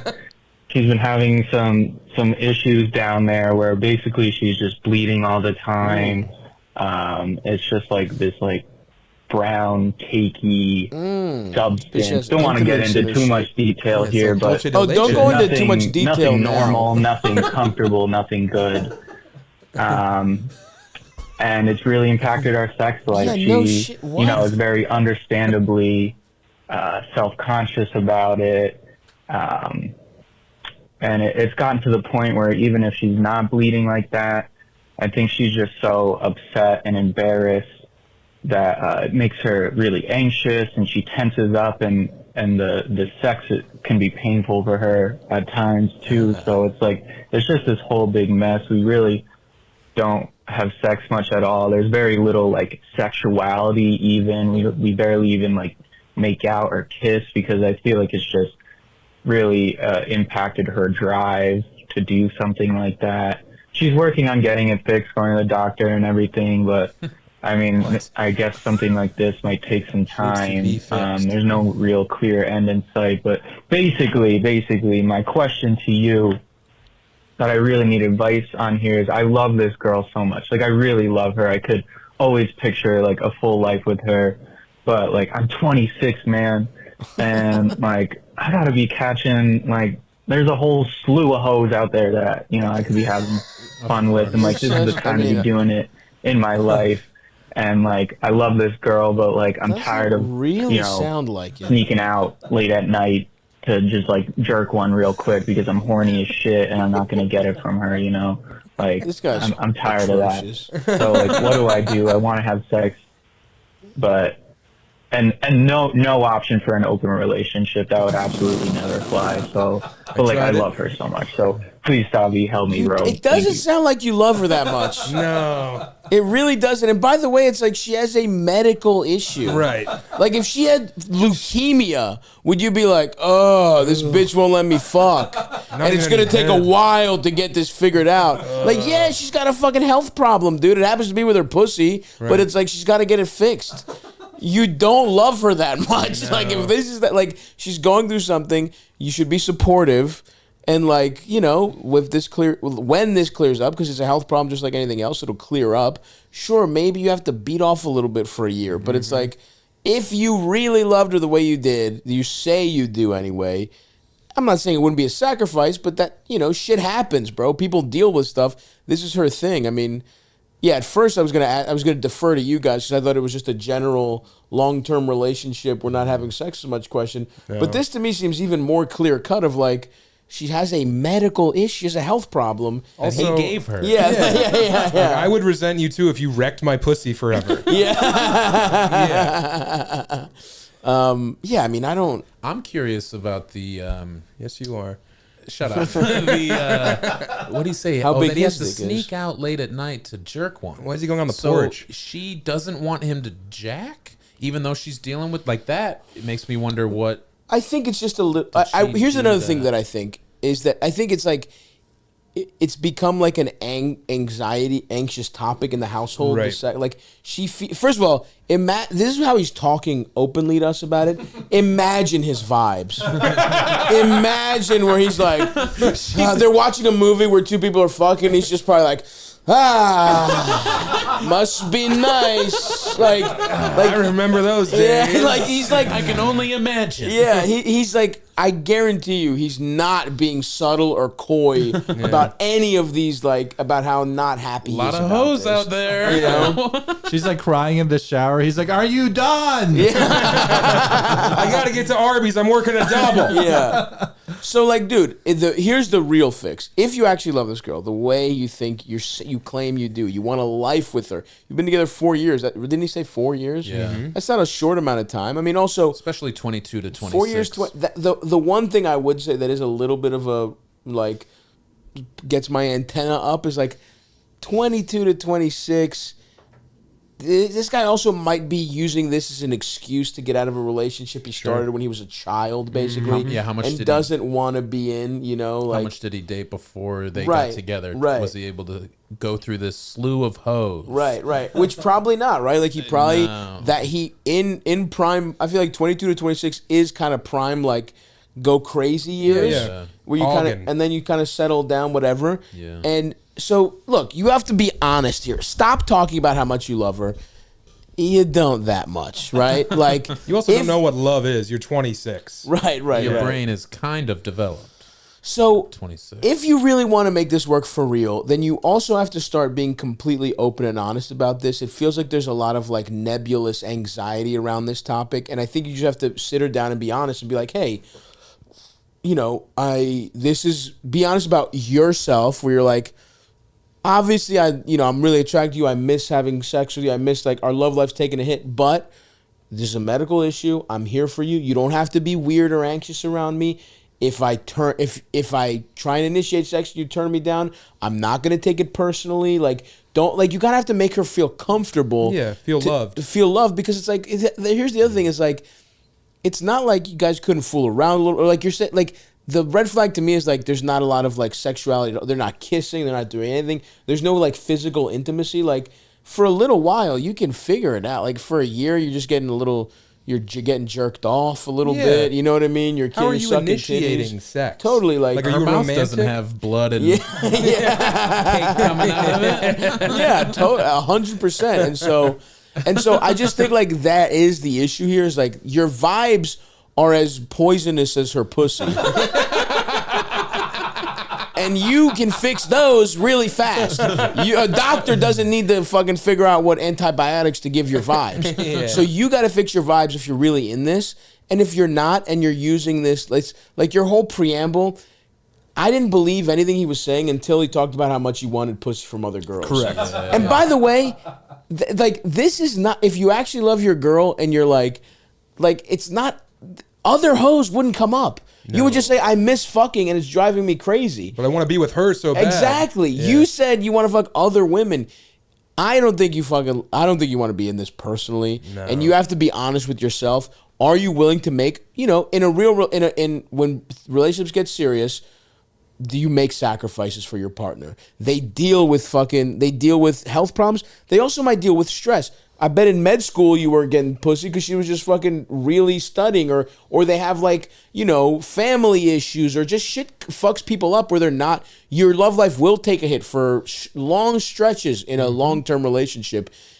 If the second that happens for whatever reason, you're all automatically trying to fuck other women, you're not really ready for this kind of commitment. So I think you got to be honest with yourself again. In a lot of relationships, you don't even need to have sex. Right. Yeah. Just make some soup. Just make soup. Watch Love is Blind. Your parents finally are off your back about being gay. Yeah. I can't fuck girls. Their pussies are all rotten. I keep wrecking their holes, Dad.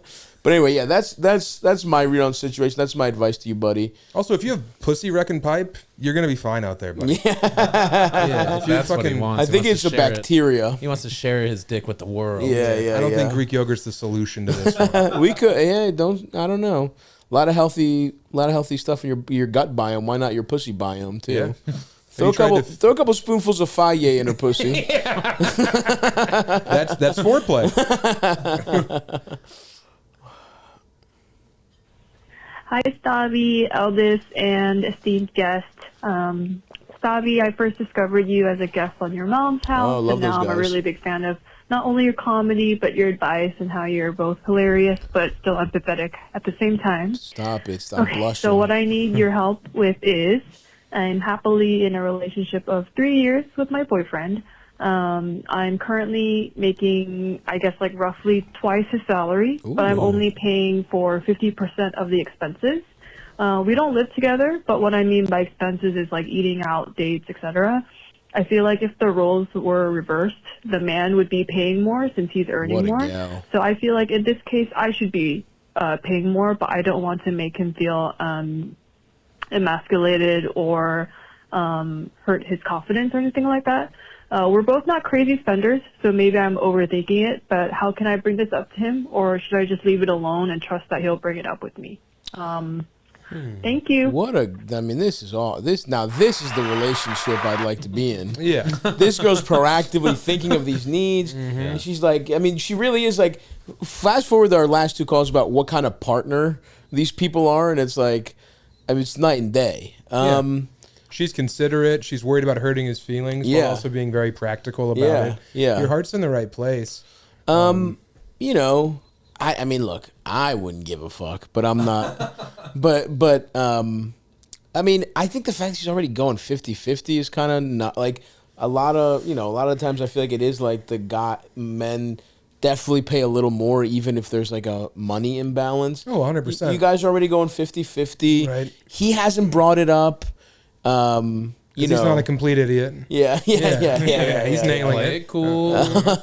Don't blow this. I think that a good solution to this is if you guys go out to an expensive restaurant, you pay.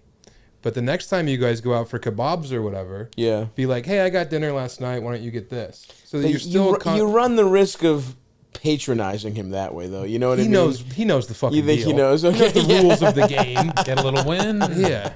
That to me would be more... I would be a little more like, don't trick me. Like, I know what's going on here. Don't try and don't condescend. Don't condescend to me a little bit. You know, where it's like, I personally think, I would either not say anything because it seems like things are fine, or you could be like, hey, just so you know, I'm happy to continue going 50-50, but I'd let you know if you, I'd let you know I can pick up some more stuff. You know, whatever you want to do. I don't know. I'm like, especially if you've been in this relationship for 3 years, you know, you're past the like honeymoon hiding shit phase from each other. Honesty. You can, you know, hopefully, right? So it's like you got, maybe you still haven't gotten there, Nathan. You're still. Yeah, we're 12 years in. I hide a bunch of shit. Yeah. She is not allowed to listen to this podcast. I got a few bank accounts. I have a lot of silver. I have a Disney Plus subscription she doesn't know about. I'm watching hella Simpsons. Also, 50% though she could be like managing a Petco, and he could be like picking up Schiff's bar backing. Right. Like it might not be $1 million versus 500,000. Sure, it's probably sure. 60 versus 30. Right. You That's know, true. so like that difference is huge in that moment, but that money goes a lot further for him than it does for you. So if you love him, I think you kind of got to just let it lie. And I think you let it lie until maybe the next phase of seriousness in your relationship. That's the answer, bro. You say, if you love him and you want to move in, then you get to have the frank conversation about who's paying for what and how, and you know, bring it up with nuance and tact, but be like, because you know, in the past I've fucking paid for our trip to Cabo. Yeah. So like, why don't you pick up internet and electricity? You know, like that kind of thing. Yeah, I think right now where you're at, going 50-50 is already pretty like egalitarian. Sure, yeah. It's pretty much like, it's pretty modern of you. You know what I mean? So like, I think if and when, you know, there's a next step in the seriousness and you have you're budgeting more than just meals, then you can maybe be like, maybe I can chip in a little more, or like it just kind of fluctuates according to how much you guys are making. Right. That's, I don't know. When you're grocery shopping for one home, that's a great time to have the conversation. It's all these little things that he probably doesn't think about because he's so just lost in the fucking beauty of your eyes. Yeah. That he's not like, you know, he's probably just like blissfully unaware. Totally. You know? One, I was going to say because they still have their own places, he's doing okay. So it's not like he's struggling. Right. And so she probably doesn't have to worry about it. And she said they're not big spenders. It's not like, you know, they're racking up crazy amounts of shit. Sure. Not $500 like Ratchet Mardi Gras. Yeah. The bead getter. Yeah, I think he would probably, or I was going to say if you said something earlier, like if she suggested something like either a trip or something that costs much money, she could see how he reacts to that. Right. And if he's like, can't afford it. Right. I took a bath on fucking Ethereum. I went hard on, I thought it was going to be Ravens Lions in the Super Bowl. Come on, man. Shut the fuck up about that. Sorry. I'm sorry. Fuck you, dude. I'm sorry. I thought we were having fun. No. Certain things we don't, there's a sanctity. Yeah. We don't joke about the Ravens. We can talk about Zuckstein, the guy who cucked. But we can't talk about fucking Lamar coming up short. We can't talk about Todd Monken's weird game plan. Why didn't we run the ball? Yeah. Anyway. But yeah, I don't know. I feel like this is pretty, you know, Eldest, you guys, I feel like even when you were dating, you were pretty, once it got kind of serious, you guys were in like a 50-50 zone. Yeah. Right? We made like pretty similar money, but I mean, yeah, if he doesn't seem like, you know, super hard pressed for money and he's just fine and comfortable with it, you know, they are 3 years in, but it's just like, I don't know, part of courtship. I agree. If it was me and like I was dating a girl who would make more, it'd make me feel pretty bad if she was like, hey, want me to get this dinner like every time we got dinner? Right, like, right. I don't know. I gotta like. Yeah, realistically, she can bump it up to 60-40. Oh, yeah. But you don't want to be like, you know what I mean? You can't do any more than 50-50 is fine. And like, you know, whatever. Wait till the next round of seriousness. If it comes down to like rent and stuff, then it's like, okay, well, let's think about like our finances a little. Yeah, you can chip in a little like more. Even rent split make sense? Should I chip in a little more? Yeah, even rent split, maybe you get a couple more bills, whatever. We got it. She's got it. Good luck. congratulations. That's the kind of partner you want to be with, is a woman who's willing to have those kind of conversations. Yeah, for sure. Yeah, she's thinking about it. When I first got with my wife just doing stand-up, she was in school, and I would spend every dollar I had on making her feel, like a pampered little princess. Yeah. And she liked that about me. Right. But then there was also the Fridays where I was like, hey, we have to eat beans. Yeah. Because I blew all of our money at Casa Bonita. Right. Like, I'm sorry. Yeah, I was thinking after 3 years, I don't know, my wife and I pretty quickly shared everything, like money. I moved in, and like you had nowhere to go. Well, you were splitting a twin bed with Sam. Gross ass. I was trying to steal him socks. Yeah, and he was like, "No, I don't want them. I'm not a sock guy." But no, I maybe that's something where it's like you don't keep the separate bank accounts. I know 3 years. That's a little early, right? It is, and it depends on how hard they felt for each other. She's not getting hosed out of her dungarees. Yeah, she's not. You know what I mean? Like you needed that. You needed a woman to look after you. I think most people want a little more space. That's just my guess. All right, let's see what else we got, LD. Hey, Stav, eldest and guest. Calling today because I'm not sure what to do about this woman I've been talking to. We've been talking on and off. Why is Joe Pera calling in? He's super avoidant about meeting up.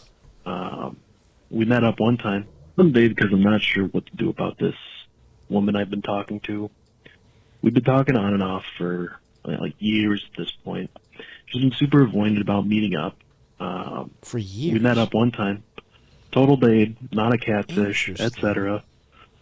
And, everything flowed pretty nicely, but we're both pretty shy people, so it was just dinner, and then we parted ways. It was back in July. And, we'd still been talking, video chatting, sending some pics back and forth, and it's been good, but she's just super avoidant about meeting again. And we're both into each other.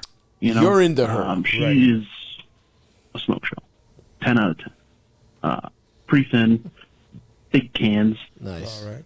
Me, I'm fat as shit. Yes. But the thing is, she's into that.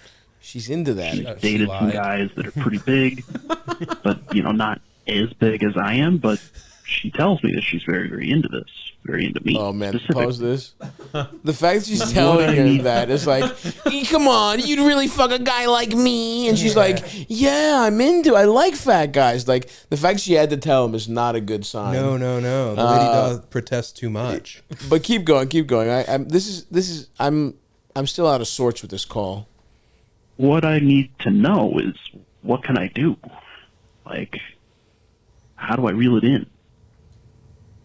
I want to, I don't know about wife, but want to see her again. Slobs, how can I get my dick sucked? Hey, Stav, I've been putting up with on again, off again video chatting for 3 years. Yeah. Now I don't know if I'm ready to commit. How do I get a little pussy pie so that this wasn't a waste of my fucking time? I love it, man.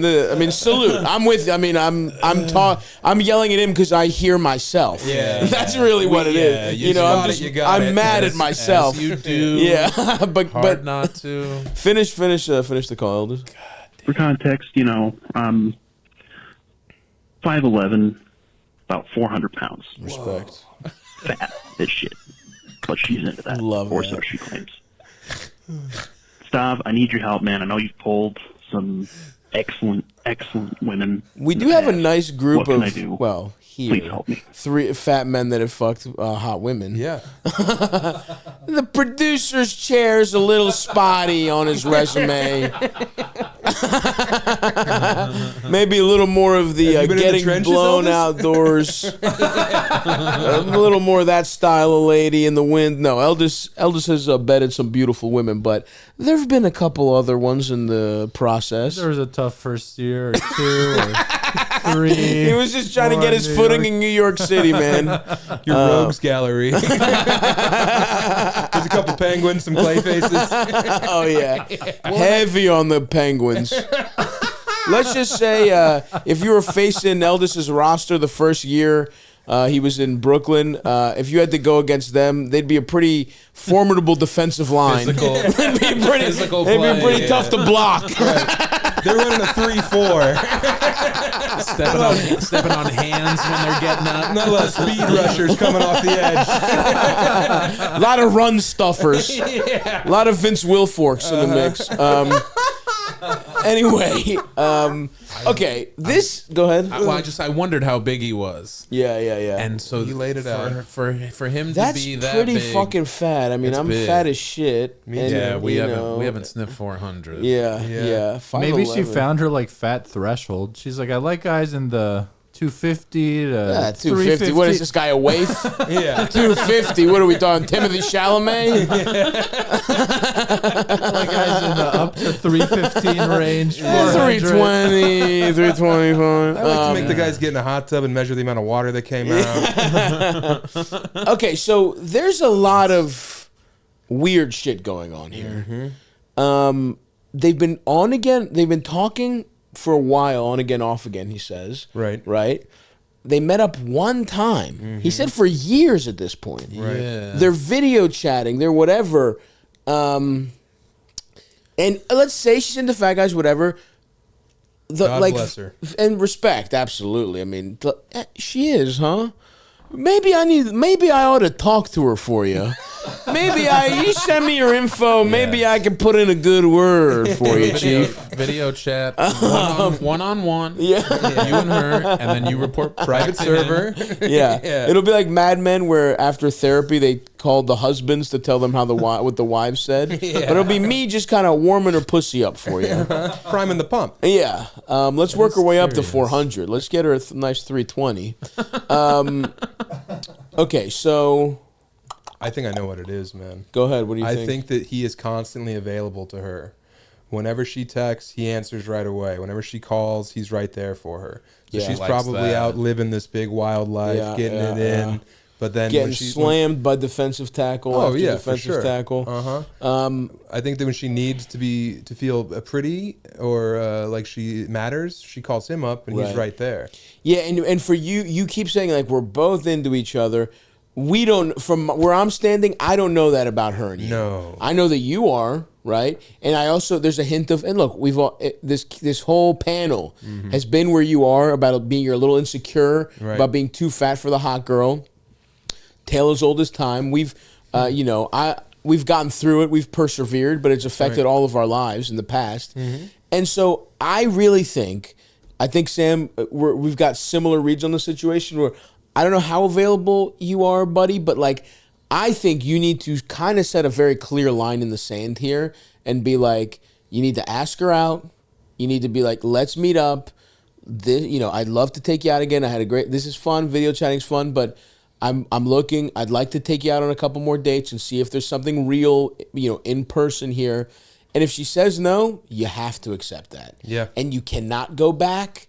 And you have to, and look, there's a chance if you stand your ground, she comes back, right? There's a chance you showing a little backbone finally works for you. And that's happened to me a couple times. Yep. A couple times where a girl was like, oh, I don't know, maybe we should just be friends. And I was just like, I don't want to be friends. Like, I want something else. If you don't want that, no problem.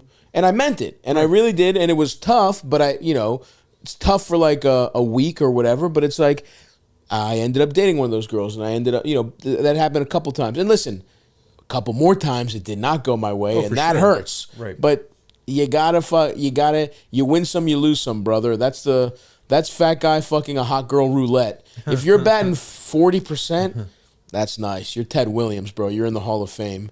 But you have to be prepared to let this go. You have kind of desperately kept contact just enough, because I think you're right. The more we're talking it through, the more I think you're right, dude.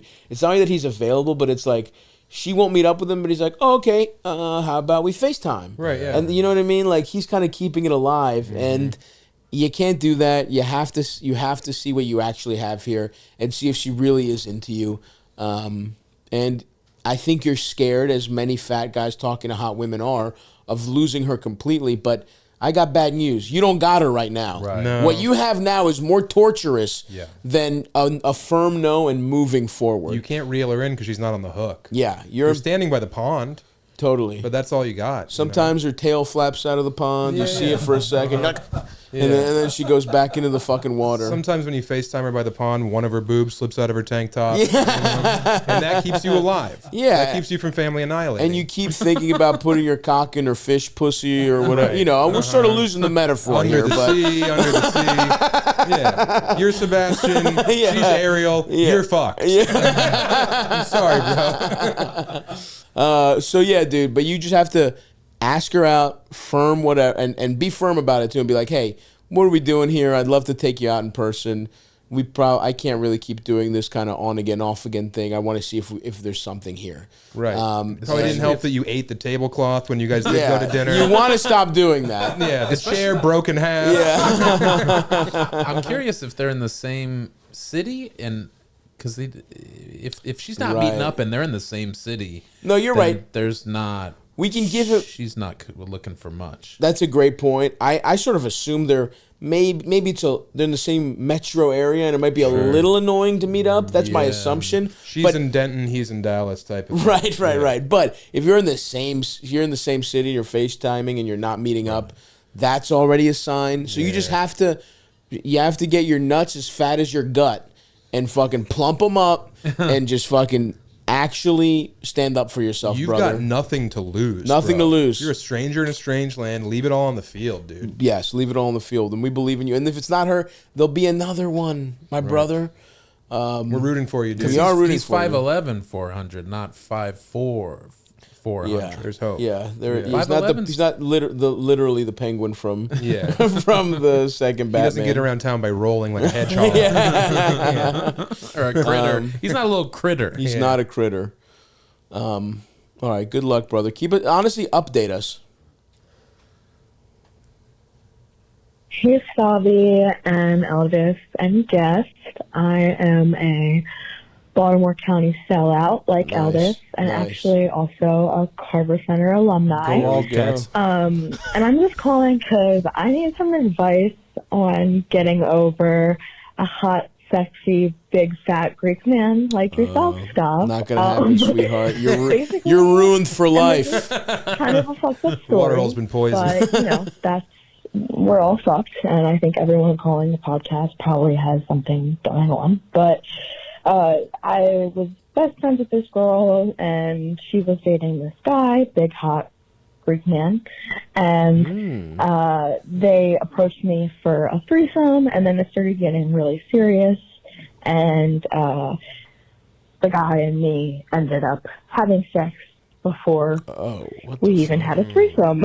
And this is your friend's boyfriend? I got feelings for the guy, and they ended up breaking up, and just like a big shit show. But basically, I am not over this man, and he's horrible. I mean, he manipulated me, he manipulated her, and clearly he's a lying cheater. And I also feel pretty bad because the girl fucking hates me. She called me a cunt and Guys, chill out. wants nothing to do with me. But this guy's the victim. yeah, I don't know. Pause. These American whores are parading their pussies around this guy, and it's his fault he fucked them both? What do you want, man? You put fucking meat in front of a tiger, it's gonna fucking chomp at you. Yeah, he's gonna shoot through the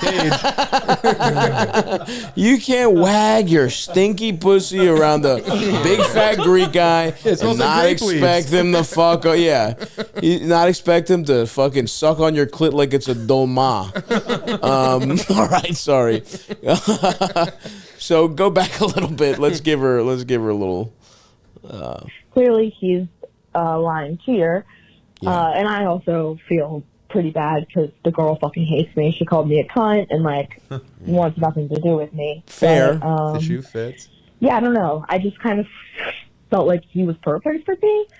And he treats me like shit, though. Like, he matched with my best friend on Tinder right after him and his girlfriend broke up. So, I don't know. I just need you to crown this man for me, or help me with some advice on how to get over that, because it's been bad. Yeah. Okay. Love you guys, and I hope that this gets answered. All right. Bye. I mean, how low is your self-esteem, baby girl? Like, this guy's a piece of... I mean, you know it, though. That's the thing is, she's told us everything, and she's been pretty clear about what happened. Yeah. This guy clearly... I mean, let's just say for a second, finesse lord. This guy, I mean, listen, we're wide.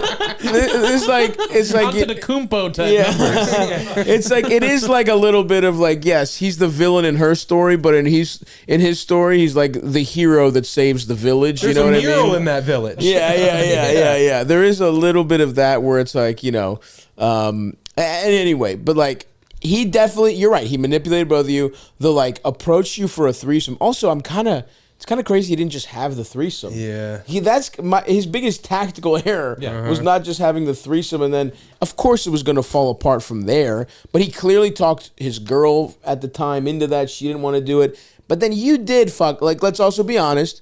You fucked him, not in a three-way. Outside the rules. And it was a friend of yours, right? Like, best maybe friend. not. No, I think that's a different best friend. This is just a friend. And then he matched with her other friend on Tinder. Work colleague. What did he say? Best friends. Yeah, best friends. I was best friends with this girl. Oh, okay, so a different best friend. I mean, sounds like she's a little fast and loose with the term best friend. If there's two best friends, just in this story that this fat guy's trying to fuck. But anyway, whatever. Like, you obviously have some you were at fault partially here. The friend who's called you a cunt. Let's look at her perspective. Like, this is basically 3 different movies. And like, like in her story, you are also a villain. And the idea of like getting over this guy though is like, what do you mean? Seems it's like pretty easy.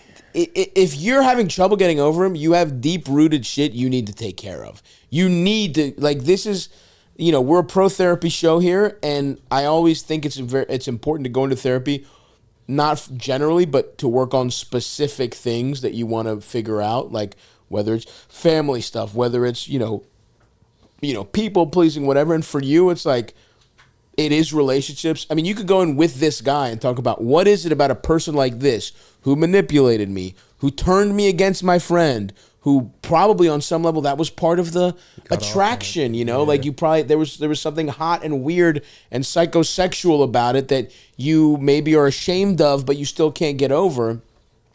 Because you have a pretty cogent read on the situation. Right. She knows what she's talking about. You're aware of what's happening, but yet you're still letting yourself get hurt. Right. And if that's the case, then this is like way deeper and psychological here. And it's something you're going to have to examine at length. And it's not something we can tell you, how to solve over the phone. Look, I know he can pit an olive with his tongue. Yeah. That gets old after a while. All right. That seems like... the way she describes, like, knowing it's fucked up makes me think of, like, a lot of shows, movies, where if the characters are meant to be together, they go through some shit. Right. So she's excusing a lot of stuff because she might think that they're supposed to be together. There's some narrative thing. Like, right. Yeah. Bigger picture, or you have to go through some shit, and then you end up stronger together, and that's not real. No. It's like not really how shit goes. No. This is the start of what would continue to be him being shitty. Truly. Almost for sure. So yeah, she's got to wake up and realize, this is not cute. This is not act 1, and then act 2, he comes to her in the rain. It's he's a dickhead. Like, no. It's a Greek piece of shit. Well, again, quiet. They all are. The man can't help himself. He's a natural pussy getter. But yeah, truly, reeks. it's 3. It's 3 different movies again, where it's like the friend. It's like a story of ultimate betrayal, right? Mm-hmm. For her, it's like this weird romance, and for this guy, this is a part of a montage of girls he's fucked, and the movie's about him getting, becoming a good boxer or something. Right, yeah. Like he's not even thinking about these women. Yeah, he's opening an ice cream truck. It's about a story about a man that is running a successful diner, and there was like a 3-minute montage of all the pussy he got. Yeah, well, the Benny Hill song played. And then he's like lifting weights for double that, and then he's like finding a way to he found a loophole in gyro meat costs that like made his family family millionaires. Right, Like yeah. they're not. He's not even thinking about you at all. I promise you. Look, we he sell has it stopped as thinking souvlaki, about you. but it's not pork at all. Yeah.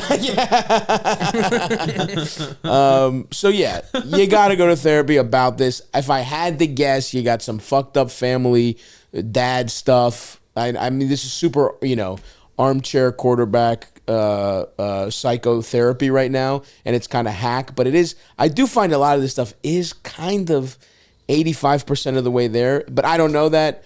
Go talk to somebody to figure out your stuff, because this is clearly an issue in how you relate in your, romantic relationships. We've all been swindled by a Greek. It's in Yeah. their nature. It's not their whole thing. It ain't the first time. It ain't the last time. Yeah, you're a note in a long song, baby. Fat Greeks have been fucking hot women. They have no business since they were taking a break from fucking other men at the Olympics. Yeah. They've been fucking women. I do envy that you're an ethnic fat. I think that's a lot better. Thanks, man. Yeah. Yeah, it is much better for sure. A little tan olive oil fat. Oh yeah. What do we got else? You think is it time to do a nice fun one, or should we do a couple more? Yeah, do we have like raped at a nursing home or anything? We have at least 2 more that aren't too kind of fun, not too crazy. Let's do it. Hi, Stavvy. Love the pod. I am a mother of a 1.5-year-old living here in Maine. And really the problem that I am having is with my in-laws. They're super, super kind people. My mother-in-law is a nurse, and my father-in-law is a retired state trooper, and they're the kindest people in the world. Love them to death, more, honestly, sometimes more than my own parents. But the issue that we're having is that they're having some, serious marriage problems right now. Like, it's becoming almost painstakingly, obvious, when we have family gatherings. Like, my mother-in-law will make, a passive-aggressive comment, or my father-in-law will say something and she'll have an issue with it, and it's becoming super obvious. And they're Christians, so they're kind of like that old school ones that don't really believe in therapy but kind of do. Okay. And I have good relationships with them individually. I just don't know if I should say anything to them, or how I would even begin to say something, just because at this point it's starting to affect other people. Mm-hmm. Like I said, it's becoming super awkward. Or if I just shut the hell up, because it's really none of my business. Anyways, thanks so much, Elvis and the guest and everything. Appreciate it. Bye. All right. Interesting. This is, you guys have in-laws. I kind of have to defer to you guys. If you were in this position where your in-laws were having marital problems, how would you react? What do you think is appropriate? This is time in the shed. Yeah. Doing a lot of prep work in the kitchen. The onion dice could be smaller. This is none of your business. God bless you for thinking that it is and that you want to help. You got to be there for your partner in this situation. Right. Talk with them. Right. But there's no way that you bring this up to these proud Christians who don't believe in therapy. Yeah, that's not your fucking dog to fight. I kind of agree about, if there's anything you can do, it's through the lens of your partner. It's it's that. If anything, they're the one they're the person that should deal with it, and you can support your husband or wife or whatever the fuck. I don't know if she said. And support them, and that's all you can do. But you shouldn't spearhead this. No chance you should spearhead this. No. That was my hunch, and I feel like you guys sort of, I think that's the consensus around the room with the married people. I think so. I think there is something to just because she's a woman, I could see maybe not even her going to the mother and asking her, but let's say it's just them in a room one night after a little family gathering or something, and the mom starts opening up. Sure. But even then, you know. Well, if someone opens up to her, I think it's different. They confide in you. Then you're in the game. Yeah. Then they've put you in the game. But you don't spearhead the opening up. You don't ask her, what's going on with fucking Jim, Martha? You know what I mean? Like, I noticed you guys were being real dickheads to each other. What's up with that? Yeah, no. Because if you bring it up and she says, what are you talking about? We've never been more in love. Right. What do you mean? Did he say something? Right. You know? Like if they're just cold Midwesterners who don't show each other affection and that's been their established paradigm forever, then you can only do damage. I wondered about that too until she said, I think that it's gotten worse. Right. So maybe it's not. Because like I remember when I was a kid, I asked my mom, I was like, are grandma and grandpa okay? Because like they would snap at each other and it was like, do they hate each other? And she was like, no. And I don't think they did hate each other. It's just you're together for 50 years or whatever. They might have. A little maybe. My grandparents legitimately did hate each other. My dad's parents really did. And it was fucked up going to Greece. And they were like screaming at each other. And I was like, what the fuck is going on? Like as a little kid, I was like, what the fuck is going on? Yeah. And so sometimes these old couples do get to the point where it's like I see where she's coming from because it's like it could affect her kids. You know what I mean? Like no joke, it affected me. Like it was a fucked up thing to see, like how much they hated each other, and I was like, what? Like, and it kind of so I don't. But at the same time, I do find it a little curious that she didn't mention her husband or wife at all. Right? Like these are your in-laws, so it's like. Is it possible that the caller here is picking up on it in a way that no one else is? I mean, because again, to me, it does feel like it should be the kid of these people that's dealing with this. Right. And you need to be their backup, but not like, you know, and so it's like, is her partner like just not this kind of person? Like, are they oblivious even? Like, so to me, it's like, I would start there, and then if anything happens, it's because they want to deal with the situation. But yeah, ultimately, it does feel like the kind of thing you don't want to be too pushy about. But I don't know. Then again, I love my in-laws, and I would never ever dare broach this time. Yeah. This is red wire, blue wire, right, blindfold on. Right. Yeah, I don't think that you want to step into that. Yeah, I mean, sometimes it is like I agree, and I guess that's the thing. It would take an exceptional relationship with these people for you to be the person to deal with this. If he spits in her face, maybe you can be like in the ride home, like that was kind of weird. Yeah. Your dad spit on your mom, that was a bit strange. And then he put that cigarette out on her. Yeah. But and then he quotes, the book of Fallations or whatever. And it's like, hey, that's the book about sucking dick. I spit on her whenever Fallations. Well, I think I mixed a couple together. Yeah, I think there's Galatians. Galatians. But Fallations sounds like the Fallacia, like a village that sucks each other off. That was a Gianna Michaels film. Yeah. The Ephesians, Galatians, I think. Yeah. But whatever. Fuck the Bible. Yeah, fuck it. But yeah, they're probably not gonna get divorced, and they're not gonna go to therapy, so it's not on you. But she also said they kind of like there's a lot of gray area here, and I would just love to know what your husband or wife is thinking here. They didn't come up at all in this call, unless I missed it. Did she talk about it early? No. So yeah. Anyway, that's our advice. Good luck out there. You got something nice for us, Eldo?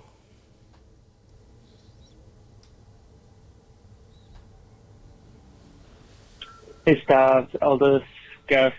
I think this is a pretty quick one, but I recently got an email from an ex who was like, never good. Hey, I know things ended roughly, and I hope you're doing well. And this is like weird because I started dating somebody like 6 months ago, and like this chick was really manipulative. I had to block her. Like, I think that's why she sent me an email as opposed to like a text or whatever. But there's a part of me that wants to be really petty and be like, yeah, I'm fucking doing well. And then there's another part of me that's like, just leave it alone. Don't let lying dogs sleep. But I don't know if I just fire back at this chick. She doesn't live near me. We live I'm in Chicago. She lives in the area, so maybe she would find me. I don't really know, but I appreciate any help. Take care, folks. I mean, this is such a no-brainer. You don't respond to this. Fuck no. You're already in a better place. Yeah, don't spike the football. You've been dating. It's like, and it's just like, if you send something sassy, you're gonna look like a bitch. Yeah, and it's gonna be like corny as fuck. She'll be like, "Oh God, why'd I even reach out to this loser?" Yeah, but either way, I mean, just you don't want to open up the communication, especially if she's like the kind of dumb bitch you had to block on everything. For sure. Like you are taking her bait. What she wants is one way or another a response. You are doing the best thing. It's clearly eating this bitch alive if she went through her Gmail to get to you. Yeah. You know what I mean? Like she's tried, but you're blocked. You're like, you have to maintain your self-control here. And also, like, what could you really say that would be satisfying? It is email. There's no good way to sound badass in email. Just fucking you're doing it, bro. You're dating somebody else. You're past her. You've blocked her on everything. Do not take the bait. That would be fucking stupid. He could attach a picture to the email of him like thumbs up at a luau or something. At a luau, that's like the coolest thing. Lake Michigan. You know, he's in Chicago. He's at the lake. Yeah. That would be a funny thing to do. Is just like a really long update. Like, yeah, shit's fucking awesome. Here's a couple places I've been. Yeah. My life actually has been so awesome without you. My blood pressure's better. Blood pressure's better. One thing that jumped out to me is if she's blocked on everything, but she's hitting him up. She had somebody look at his stuff. It's so easy, you know, to have a friend see that he's doing all right. Right. And she's in a bad place, so she reaches out to try to fuck with it or whatever. Put doubt in his head about the current. Should I go back to her because she cares enough to reach out? Whatever. And there's a bit of that in this. Yeah. There's a bit of, well, if I respond, maybe the door's still open. Absolutely. You know, you know what it was, man. It was hell. Where are you going to walk back through the gates and burn some? Email from an ex. Never good. No. It's either the most pathetic. You're like so desperately like, just one more thing. No subject. Ari, no subject. And now I'm done and like whatever. But like we could have been something special. And I'm not saying I want that, but do you want? But no, I'm not. Even if you wanted, I almost certainly wouldn't want. You know what I mean? It's even like, if you wanted it really bad. It's pathetic. Yeah. It's either pathetic, and it's like it's just. It's like this is like inviting a vampire back into, like it's inviting a vampire into your home. Oh, for sure. Responding is like now the rules are she can fuck your shit up. Mm-hmm. Huge big dickery is actually blocking her on email as well because you can do that, and that would be awesome. That would be petty. Yeah. If you want to do something petty, that's the most petty I'm allowing you to go is block her on email. But the best move is don't respond. A funny move would be sending her like a really religious reply. Like as if you found God. May God bless you, and I'm so blessed these days, and may your family have a bountiful, I'm so happy that I have found true happiness, and I hope that you can join me in the kingdom of heaven one day. Like some weird shit. That could be fun. I'll be keeping a pew warm for you. Yeah. That could be fun, and then like sending her a link to like, volunteer work that you're claiming you do. Yeah. And that could be funny because if she's really insane, she might show up at a soup kitchen that you're just playing, Madden. Right. Obviously you're not there. No. You know what I mean? But you could do that. But no, I say just let sleeping dogs lie is exactly correct. Let lying dogs sleep, as he said. Is that what he said? Yeah, he fucked it up. I like the end of it because he's like, she doesn't live near me. I'm in Chicago. She's in the area. But maybe she would find out. She would drive by and see me and my new girl, Lady in the Tramping Spaghetti. He wants her to know that he's doing good. There is a little... Yeah, He's also like... He's also titillated by the thought of just being like, fuck you. My life's awesome. Right. Which is not... It never ends up as cool as you think it's going to be. Yeah, if you respond with like a video of you on a jet ski wearing a chain while shooting a gun in the air, like that's another cool way. Yeah, just respond with sex. That would be funny if you're getting your dick sucked. You're like, fucking bitch. He's holding the middle finger up like this too. Yeah, dude, don't do it, you little dummy. Yeah, you're doing better. She'll find out that you're doing good. Yeah. When you're on the news. When you're on the news for getting your dick sucked at a fucking Bass Pro Shop jet ski that they had on display. Or like winning a hot dog eating competition. Yeah. All right. Well, is that going to do it for ourselves? Is that the one we go out on? I think so. I love it. Well, guys, thank you. This was so fun. It was a pleasure, man. Truly fun. Go, guys, watch both specials. We got Mr. 9500 right here. Let's get Soups on up to 9500. Oh, hell yeah. And the Toads Morale. And we also, of course, Chubby Behemoth, a name I am legitimately jealous of. An incredible, incredible name. Listen to it all. And, leave us a nice review here on Stavvy's World. Subscribe to the YouTube if you haven't. Subscribe to the audio on iTunes or Spotify if you haven't. And give us a nice 5 stars. And we will see you guys next week. Bye-bye.